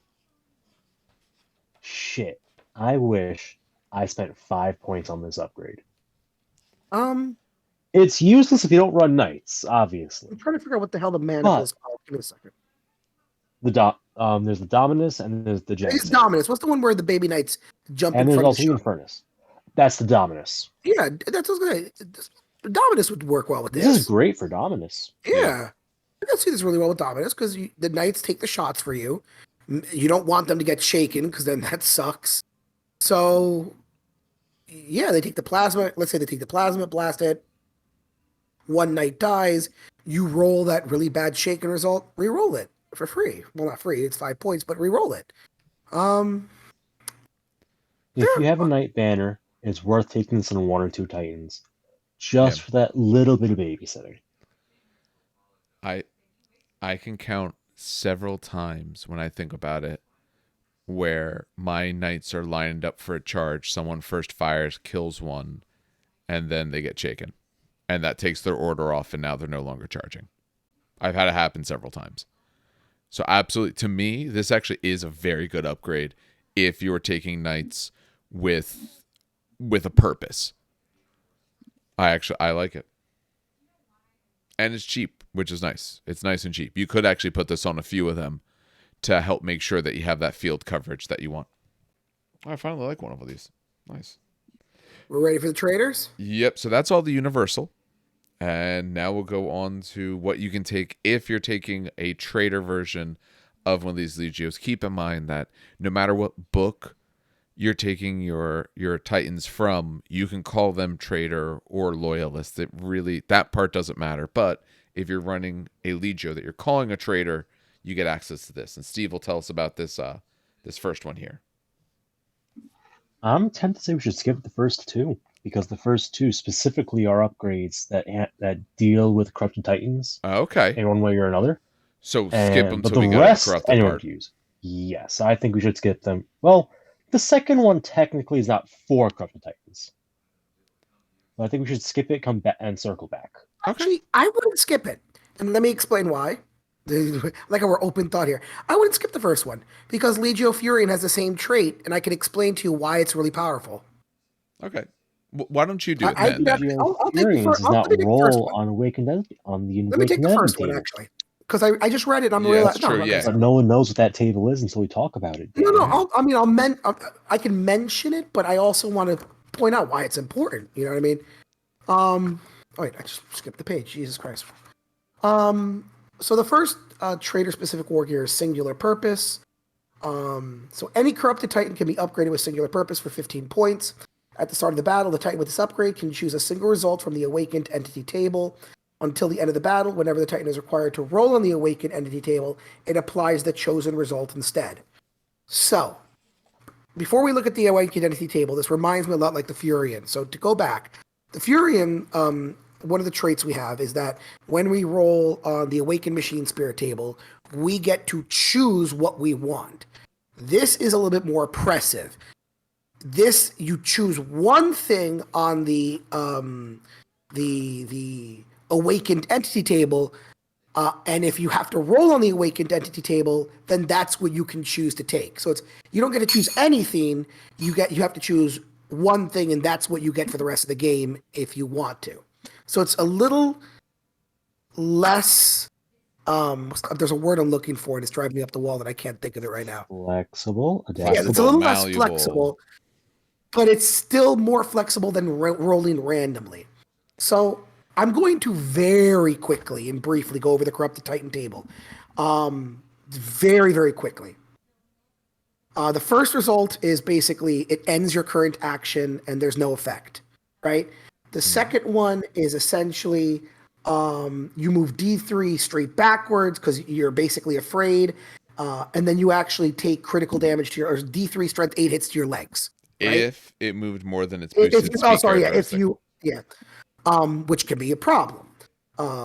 You got another result, which basically you move the number of inches equal to your base speed characteristics, straight forward, and then you turn up to 45 degrees to the nearest enemy. This is basically one of the Awakened Machines. For those who know the Awakened Machine Spirit table, that's actually one of the Awakened Machine Spirit ones. Although this one is actually just hold on, give me a second. Equal to its base speed characteristic. So the one in the Awakened Machine Spirit is a D6, and this one is just your base move. Yeah. So this one's more reliable. Yeah, this one's more reliable. Blood Hungry. This one I love, and we'll talk about it in a second, if I'm not mistaken. It's either Blood Hungry or Destructive. I can't remember which one I like. Oh, no, it's Blood Wrathful. Hungry is close combat. Destructive is shit. Yeah. So Blood Hungry is essentially you move the number of inches equal to your base speed, turn 45, and you can make a smash attack at D3 plus 1 with a dice value of D3 plus 1, that's really great. Destructive, choose one of the weapons at random. If the weapon has been disabled, the weapon is repaired, which is great. Otherwise, you fire at will with a ballistic skill or weapon skill of 4+. If there are no units within fire and arc, you choose this as Blood Hungry. And Wrathful, you get to choose one of the Titan's weapons that has not been disabled and attack with it using the ballistic skill of 4+. So, that was a very quick, easy what the Awakened Entity table is. Now, going back to this.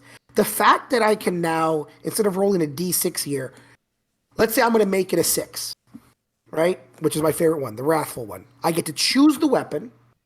I get to fire the weapon at a 4+, right? For 15 points, that's really good. That's really good. Because essentially you are now removing the random aspect of the table. Now, here's the question I have, and maybe Dave can help me out here. Okay. It says, until the end of the battle, whenever the Titan is required to roll in the Awakening, it applies the chosen roll. So can I roll first, see what the result is, and then apply? Okay, that's where I was. You must take the chosen thing in every case. Yeah, because when you would have to roll, apply that chosen result. Got it. Okay, I just wanted to make sure. Yeah. You don't get a choice. Yeah, I like this. The Awakened let's say table's harsh. There's several results that you may really, really not want. Some of it's good, but some of you may really not want. So overall, it's good. And when we talk about Corrupted Titan, we'll go into more depth in the table, but it's a good safeguard. It's a good safeguard. It helps you in case you take it a Corrupted Titan. Yeah. Do you want to talk about the next one, Steve? I know you mentioned something about it. I didn't read it yet, but it's about mutations. So the second one, Immaterial Ward, it basically just says that this Titan counts as a Corrupted Titan for purposes of mutations. It's because some mutations affect all non-corrupted titans in a bubble around it. Essentially, this is like a protective field that says, "Look at me, I'm one of you. I'm just not all nutso and crazy yet." Yeah, that's cool. I like it. Like I said, we haven't gone over corrupted, but It this could come into play. also gives a slight protection against psi trait weapons by decreasing their strength by 1. Yeah. And that would be the absolutely terrifying weapons and magic of the Warlord Sinister. It's Okay. pricey at 20 points, but it very much depends on how your list is built and what your game plan is and what mutations, if any, the rest of your force has. Okay. All right. Guess I'll take the next one. We'll go through corrosive payload. It says any trait or titan equipped with the weapon with the ordnance or rapid trait can be upgraded with a corrosive payload. Its points cost is equal to 5 times the weapon's die value. So it says of Warhound's Vulcan Mega Bolter, which is 6 dice times 5, be 30 plus points. So long as it not already have an upgrade that affects that weapon. So this is one of those cases where if you took a Legio upgrade on the weapon, you can't take this as well. Not that you'd want to for all those points. You also can't pair it with hardened casing. Oh no. Oh no. Oh, it's a once per game. Okay. Once per game, a weapon with this upgrade can fire its corrosive payload. When it does, add 1 to the armor rolls for the attack. Huh. So It's nice to get to pick when you apply it. Yeah, it's very but- important, yes. But a +1 to the But- rolls. Let's assume you don't have upgrades for weapons, because when we read through the Legios, some of them do, but a lot of them just kind of didn't feel like you'd want to take them.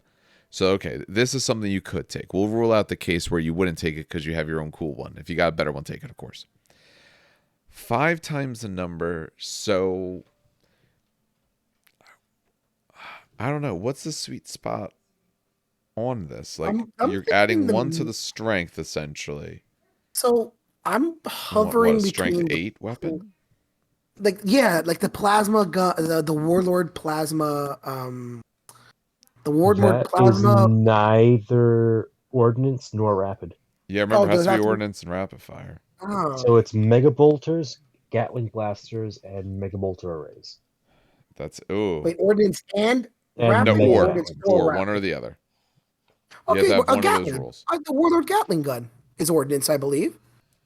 Warlord Gatling gun? Let's take a look. Yes. Yeah. Yeah, The that one's Gatlings ordnance. and the Yeah. bolters. Yeah. So it becomes now strength 8 instead of strength 7. Ooh, 6 shots. wait, the Warlord... You're talking about for on the carapace, or... No. I'm talking The about arm. the arm. No, I'm not talking about the 12 shot. No. I was about No, to we're say, not- I'm like, you're going to stack a whole lot not of paying points in there. 60 Okay, the fucking Gatling points for Blaster. this, Okay, no. 30 points. You now make it strength 30 8. points. Make it strength 8. It could be worth it there because strength 8 is a nice tipping point.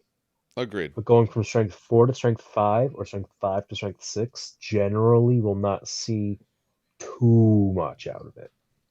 No, if you're not already injured, I don't think that extra Plus, bit helps you. only 7 get to 8 use it does. once. Yeah, again, it's one of those cases where if you build Don't for it, waffle. Okay, you either gotta like it or you don't. I don't like it. Okay, I don't that's like fine. I don't like it. I don't think it's part of anyone's plan. Maybe you have a really cool fluff thing going on, but it's not nothing special. Yeah. I don't love it. For It's too expensive at 5 per die. agreed. I think that the I think 7 that's to like 8 is cool, but result no. of. I think it's a result of just the game being built around 5-point increments that it makes it so unattractive. Yeah, Because if it was like 2 points, you'd be like, oh, cool, sure, I'll pay 20 points for this yeah, for like the big array, but the 30 points is just a lot. Yeah, or do you I double agree. the length of this block to explain, rather than like if your weapon has one of these words, if your weapon is a Vulcan Mega Bolter, it is this many. If it is a Vulcan Mega Bolter array, it is this many. That's really what you I would want. have done You don't that. want 5 That's per. it. You want like a And set, there's room like on the 10 page to maybe for it. 15. But I feel like one of Yeah. the War Master weapons has ordnance on it, and that could be kind of funny. one of the War Not Master. that Let me I take a know, because I run look. the War Master. I know it has rapid because you can use the The Vulcan. Revelator missile launcher. It's missile launchers does. That's 3 dice. That's a small amount. Strength The 9. the Cryus Grav Imploder does. Don't fucking put this on the goddamn cry. No, stop. So for 10 points, you could Stop. make it strength 13 once per game. When you absolutely The truly memes. need something dead. That's like that's essentially like an automatic devastating hit, assuming you don't roll the 1 at like a But minimum. it has ordnance, so you could re-roll it. Yeah. So you're probably getting critical. That's your like once per. I need to make sure I kill your Titan out in one set of swings. So if Oh, you because bring you an only have 2 iconic dice, so class maybe you need that extra bit. Maybe you and need to have make sure you 10 get some points crits. there, and you already took Bastion shielding. Yeah. Let's see what the next one is. Oh, wow, this is a long one. Jesus. Focused capacitors.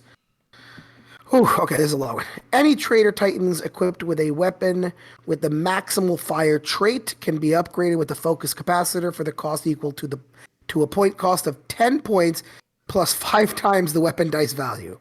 So, for example, a war fucking, They hate you because so they a want you to plasma do more blast math. gun would be 20 points. Wait, no, it wouldn't.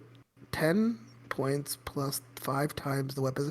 A plasma blast gun. Oh, it would be 20. All right, yeah, because So it's 2 shots, not 4. That's so right. stop here for a second. I have absolutely heard from people tell me their favorite part is when Dan has to do the math. Oh, fuck everyone who says that. After I hate social studies teacher. It's That's so no stupid. that's So, no little side excuse. note. It's called being a well-rounded What's individual. funny is like when I'm grading quizzes, like I can actually tell you like, really quickly, like if a kid hands in like work that's 12 days late, I can automatically tell you that that's going to be a 78, right? I can do that off the top of my head because that's 2.2% off each day. 12 times 2 is 24. 24 minus 100 is 78. I can do that really easily. But then like I think it's one, it's my dyslexia. It's 100% my dyslexia. I've gotten better with it obviously over the years. But I see that, and I'm just like, in my head, I'm like, 10 points plus 5 times. And I'm like, in my head, I'm trying to break it down. I don't know. So there's 2 reasons for that. One, the other one, it's not that you're actually consciously doing the calculation of, okay, it was 12 days late, this. You've done it so much, you've worked for so long, you just know the numbers. 12 days late is this thing. You're not even having to consciously do the calculation. Also, when it comes to numbers, if we want to be technically correct about this, it's not dyslexia, it's dyscalculia is the name. Yeah. It's not the numbers that are fucking me up, it's the words. So add the numbers in there. I have to go back and say, wait, why are they putting numbers in here? So your problem is word problems? The Yes. bane of your sixth graders? Oh my God. So, not to go off tangent, when I was a kid, one of my worst fears was word problems. Like, absolute. Like, I would see like word everyone's. problems and have like an anxiety break because it would take me forever to read the fucking problem, decipher it, and then I'd have to go back, look at the numbers, and what did the numbers actually mean in the context of the actual paragraph. It was a nightmare. Calc 1, like when I hit college, Calc 1 was fine. Calc 3, fine. Fuck Calc 2 and their word problems. Holy shit, I hated it. I hated it. And I think, no offense to you, Ding, because I know you teach this class. Statistics was Like another one where it was just like, yeah. Oh, I've taught Calc 2 more. I've taught that like 30 times. oh, okay. Yeah. Yeah, but the word problems of Calc 2 and like statistics, oh, fucking hated it. Oh my God. Oh my You would God. hate engineering classes so much, Dan. Oh yeah, he would just hate engineering in Oh general. my God, It that is that word was problems. all just I went to words, and bio. it's like numbers, but not all the numbers are relevant. Ugh. It's bad. I did biotech and molecular genetics. My ass was in a lab. Nothing to read, nothing. Well, I guess I had to measure and shit. But like, yeah. Anyway, back to this. Oh, obviously you can't have upgrade a weapon that has already been upgraded. All right, that's good. So it's got to be a maximal fire weapon. So really quick before I read the second paragraph, the only maximal fire weapons I think are fucking plasma, right? It's the only one I think of. Thus If you keep far, reading it, yes. I'll Good look. question. Isn't Plasma there a and stratagem that also makes a yes, weapon maximal? Yes. but that is an upgrade.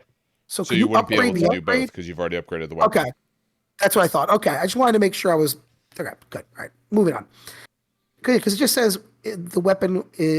Anytime equipped with a weapon with the maximal fire trait. Yeah. But the I'll go second back to that line, in a second. but when you read the second line, it can't be something that's already been upgraded, so it would have to have it naturally. Okay, that makes sense. Okay, Yeah. that's what I'm thinking. Okay, so yeah, it's just plasma thing. Anyway, when firing a weapon with this upgrade, the player may choose to use its focused capacitors. If it does so, the maximal fire trait increases the strength of the weapon by 3 instead of 2, so basically you get a +1. However, for the duration of the attack, the weapon has a long range of Dash. meaning it can only. Oh, okay, Do you not know what a meaning it can dash only. is? I don't know what the fuck that is. It's called a Excuse dash. you, sir. That's a face. Like, I. It has a range of nothing, meaning it can only target units within its short range. Or did you All think that right. was like a little like he's a not approving face? Like he's just very, very like Yeah, I about don't it. know. That's exactly what it is. I assumed it was a dash. Long and I Because just range you went didn't I say do it. not approve. If you would have assumed it, you would have said it. So essentially your maximal fire becomes +3 instead of +2, but you can only shoot in short range. So now And it's I choice, have to right? You figure don't out who have the to use this thing. yeah, you don't Or have you to. may You choose can to. Correct. You choose don't to. have to use it, and you have it So as many times as you want to have it. okay, so I have to do math then, which is good. So 10. So the Warlord blast gun is 4 shots, right? Yes. So it's So 30 that's point upgrade. 30. 50. 30-point upgrade. 5 times 4 is 20. I told 30. you the Yeah. number. I know, and the War Master would be 3 shots. Is he 3 shots Give me with one the second. arm guns? His is 3 shots. So his is 25 points. Okay, I like it, and I know the arm guns in the War Master are super long range. I need the War Master. Where the hell War is it? Oh, it's all Master, the way his at the- plasma guns are 16 for short. Look at page 166. Not plasma blast guns. The plasma arms. Oh, there are 16. Yeah, the plasma destructor short range is 16. Okay. Which is respectable. Yeah, it's better than the I like it. Sun Fury. So you're looking at what, 20, 25, 30 points. And you can choose to use it. I like it. I would actually take this. I didn't even realize this existed. I would take this. I play my Furians very close to the cuff. I know that's not the English phrase. I know it's not. I wish I knew what very close to the neck, close to the beard. What the hell is the English phrase? Vest? American. Is it close to the what? No, it isn't. Okay. Well, so are you trying to say because you play them as a up close and personal army? Yeah. Like, okay, you could say up close and personal. The phrase you're looking for is close to the vest, but that means hidden information. Oh. Close to the cuff or close to the vest would mean more of like hidden information. Fucking mali mamao coño. I'm gonna hate English. Okay, so yeah, I play my Titans very bruiser, very brawler style. I'm almost always in short range anyway with my shit. Usually by turn 2, funny enough.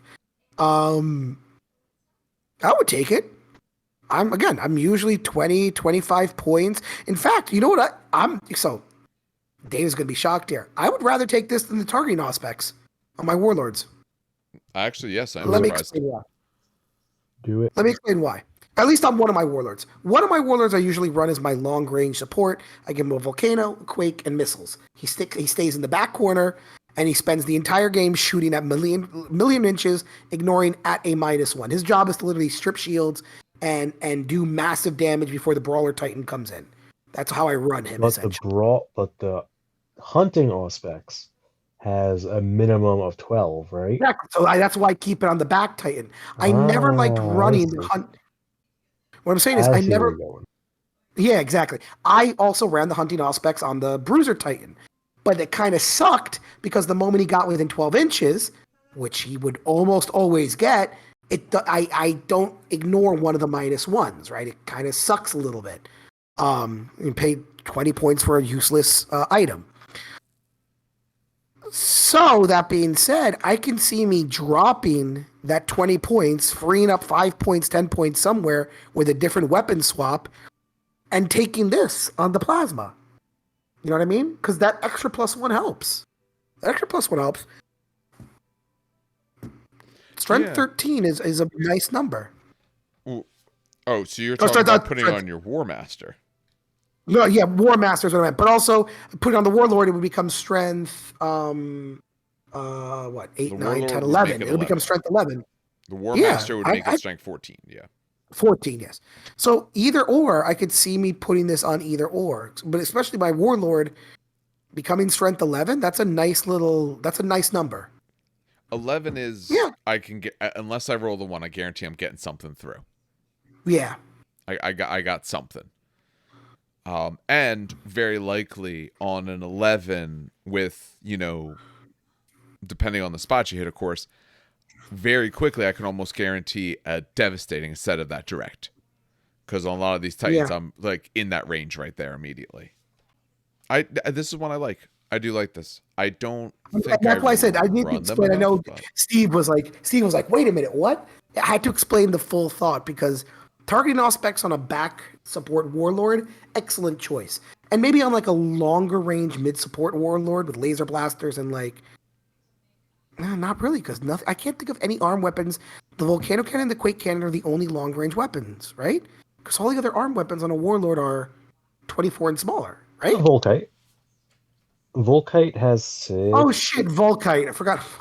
No one has Volkite. Let me see. Let me turn the page. What the hell's the Volkite The range? Volkite is gorgeous. It's not in this book. it's not in the Of book. course Came not out the afterwards. What's the range? You know, is it 30? No idea. I've never seen It's the damn 60. things. It's 6. Okay, It's so it's back up. beefy. Wait, is it actually 60? Are you serious? Oh shit. Why would he lie to you? Okay. So actually, then okay, still doesn't change my point then because then even if I didn't even know the Volkite was 60. So actually, I might even take like a volcano cannon or a quake cannon with like a Volkite instead because now you could target the Volkite. Does that make sense? But again, that being said, it's still my long range support Titan. He's in the back of the corner or the back of the table blasting away. This is a good replacement for targeting Osmax from at least my Legion. I like it. I would take it. I would take it. If you have the free points and you have some plasma laying around and you have like 20 to 30 points laying around, I would take it. I see this. Yeah. Of the ones we've went through, this is one I could see people taking. This one has a good feel for it. I agree. I completely lied. It's a 24-inch range. Oh, you fucking prick. Here I am making whole battle plans and shit. All right, so yeah, Volkite, I don't think take any it anyway. Warlord weapon. I literally think no Warlord weapon goes above 24 except for the two big ones, Volcano and Quake. There's ones that are. All right. Would you about the long range? They have ones that are on the Warlord. There's 32. On the arms, on the arms. Oh, on the arms? Yeah. I literally think No, it's their arms are 24 and lower. 60, two 24s, and a 72. Yeah, and the 72 and the 60 is the Quake Bellicose cannon is and 60, the more Quakes. yeah, the Volcano. 72. Yeah. So yeah, all their other arm guns are 24 and lower. Okay, yeah. All right. All right. I like it. All right, Steve, that gives you unholy benedictions. All right, Unholy Benedictions. Any Titan can take them for 15 points. Once per game, a Titan with this upgrade can reroll a single dice roll.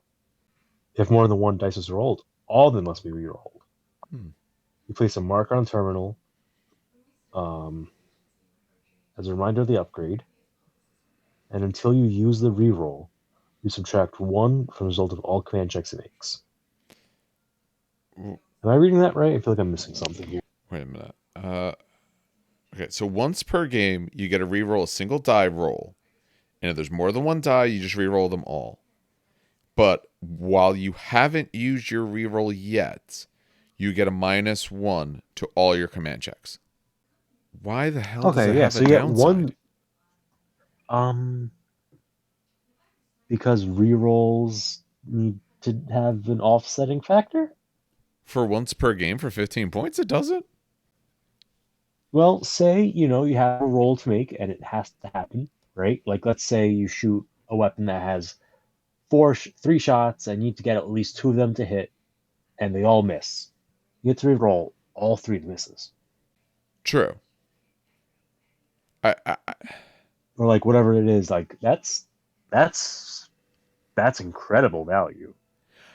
I'm not saying it's not strong. I think it is very strong, and I think there's also cases where it's not quite as useful because you absolutely have a case where I need 2 hits. I rolled 3 dice. I got 1 hit and 2 misses. I have to re-roll everything. It could not happen again. It's possible, but I still don't think it needs a downside because it's only once per game. You only ever get 1 shot at doing this thing. I don't. They're It is kind of reroll forcing all. your hand. It is reroll all dice. Yes. So To me, that's why it doesn't need a downside. Give me a downside if I get to choose. Okay, now I'll let you have a downside. But I have to reroll everything, so I want to use it on a like a roll I need, but like a roll. Honestly, I want to save it for a roll I need because if I kind of got an okay roll, if I reroll it all, I might actually get worse. And I'm taking a -1 to my command checks until then. If it's on your warlord or your princeps, maybe it's not as big.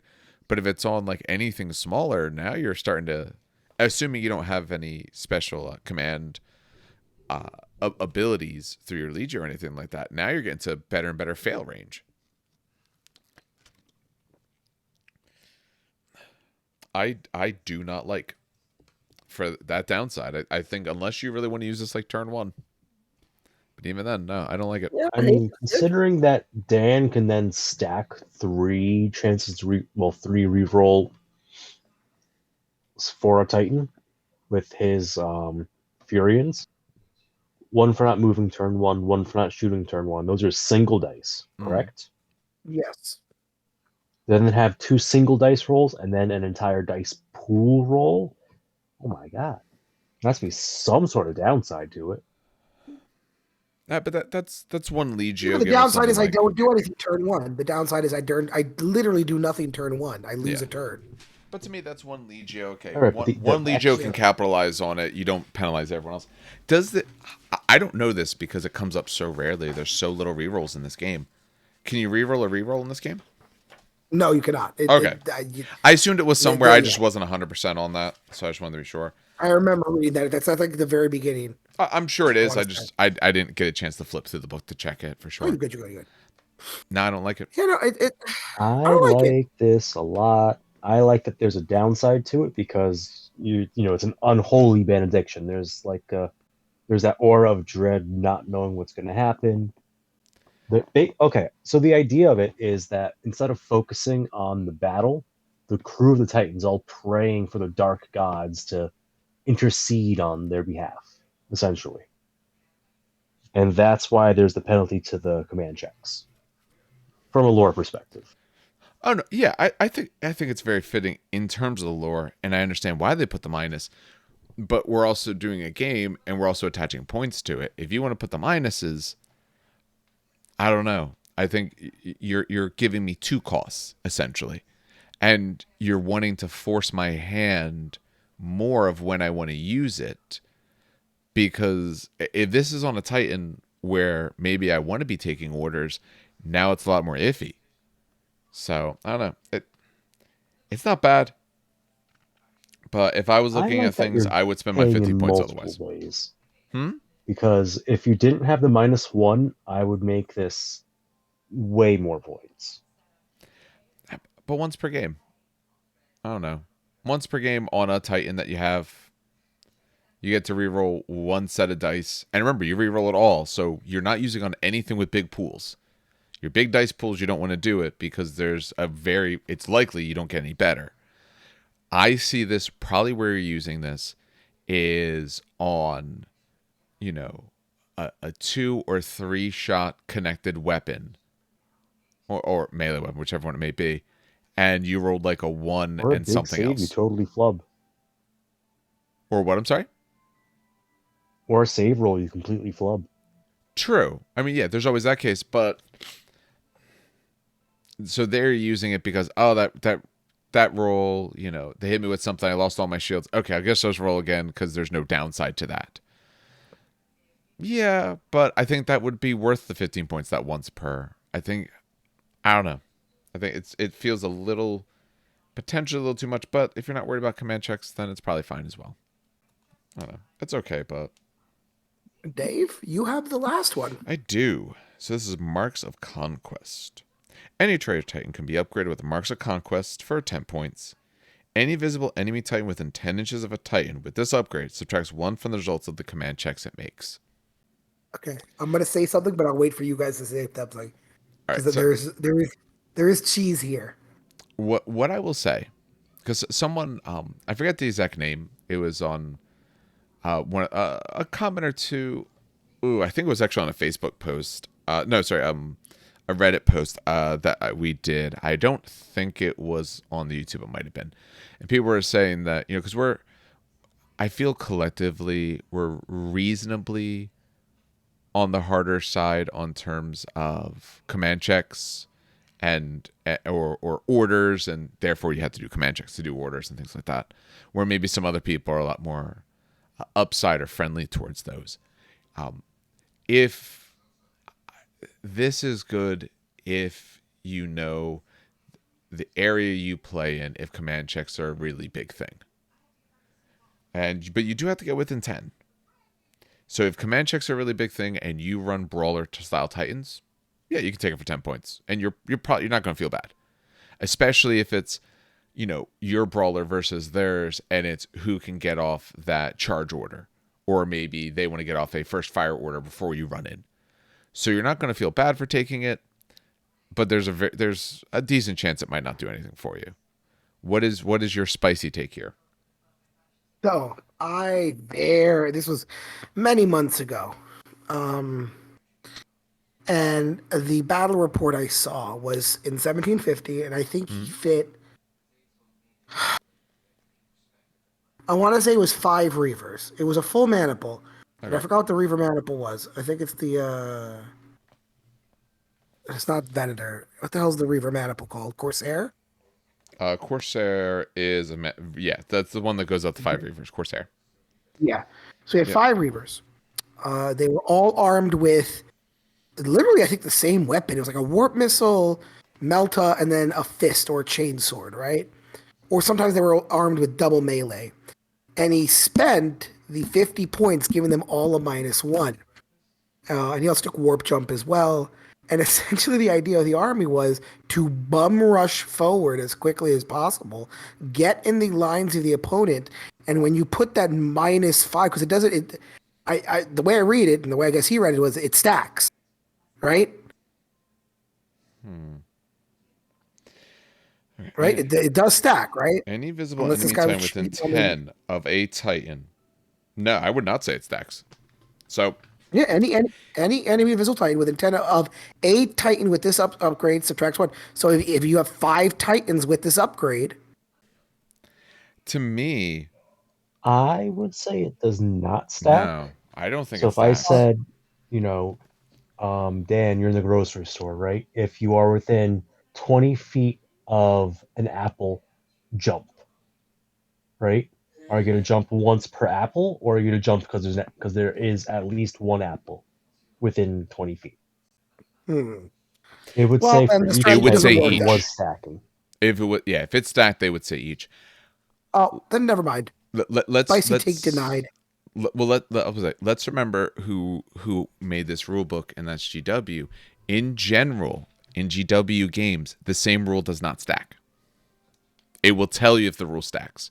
I think just by their own precedent they've set, it wouldn't stack, and there's nothing in the general rules in this game that tell me the same ability stacks multiple times of the same exact name. They also Okay, don't say never mind then. each. Yeah. If that was true, oh yeah, we're gonna party. Like absolutely, because that would just be funny. I'm gonna put you on like -5s, and you're just not getting your commands. Like, don't even bother. But no, unfortunately, no. I would say absolutely it does not stack. Oh, okay. Yeah. You could probably stack it with other abilities to like a -2, -3. Yeah. Some of the Like the stuff has to be out there. well, we read some of them. We There were ran over ones some where they details. put out a -1 aura or a Princeps trait that gives a -1. We absolutely went through some. We went through way too many people. There was like 16 of them. I don't recall which one had it, but I know one of them for sure absolutely had that as a thing. There was one Legio we did a little more recently that I know had that as a rule that they cause like a -1 to the people around them. Okay. But I don't remember who because there's been so many Legios. And we've that only made it Magna. halfway. Magna has it. Subtract 1 from the results of all command checks made by Titans within 8 inches. So if you're within 8 with this upgrade, you can get to a -2. There might be some other ways to do it, but that's at least one Legio that could do it. Okay. It's nice. I like it. With the right thing in mind, I like it. But otherwise, yeah, no, pick some other stuff. All right. Any other thoughts, gentlemen, on these upgrades here? Honestly, I like them. They're mostly good. You need specific. Sometimes you need a specific situation. Well, they all need a specific situation technically, but you kind of have to build towards these war gears a little bit. I mean, the only one we really didn't like was corrosive payload, in my opinion. The rest of them because of what it can go like. on to. Yeah, I'm not big on it. I'm also not big on hardened casing. I just think you're going to forget. Well, I was talking about the Titan because that's universal. The universal Titan war gear is for the trader ones. I agree. Trader corrosive ones, payload yeah. and the trader ones, I'm not a big fan of. Yeah, that was really it. The rest of them are good. Yeah, they have uses. Again, I'm not big on unholy benedictions, but I'm not going to call someone an idiot if they take it. I can understand why they like it. I just wouldn't. But like that's fine. But if someone takes corrosive payload, was it 15 points? And you have a job now. Wait, hold on. Give me 1 second. Words. Hold on, wait. Once per game, a Titan with this upgrade can reroll a single die roll. If more than one die was rolled, all dice must be rerolled. Yeah. Okay, give me a second. You could use this on a shooting attack. Yes. So if I activate a Titan and it does unholy benediction, is one weapon getting all the rerolls, or is it only like one roll? So it would be one a single roll. weapon. Okay. Because it's a single roll may be rerolled. Yeah. Yeah.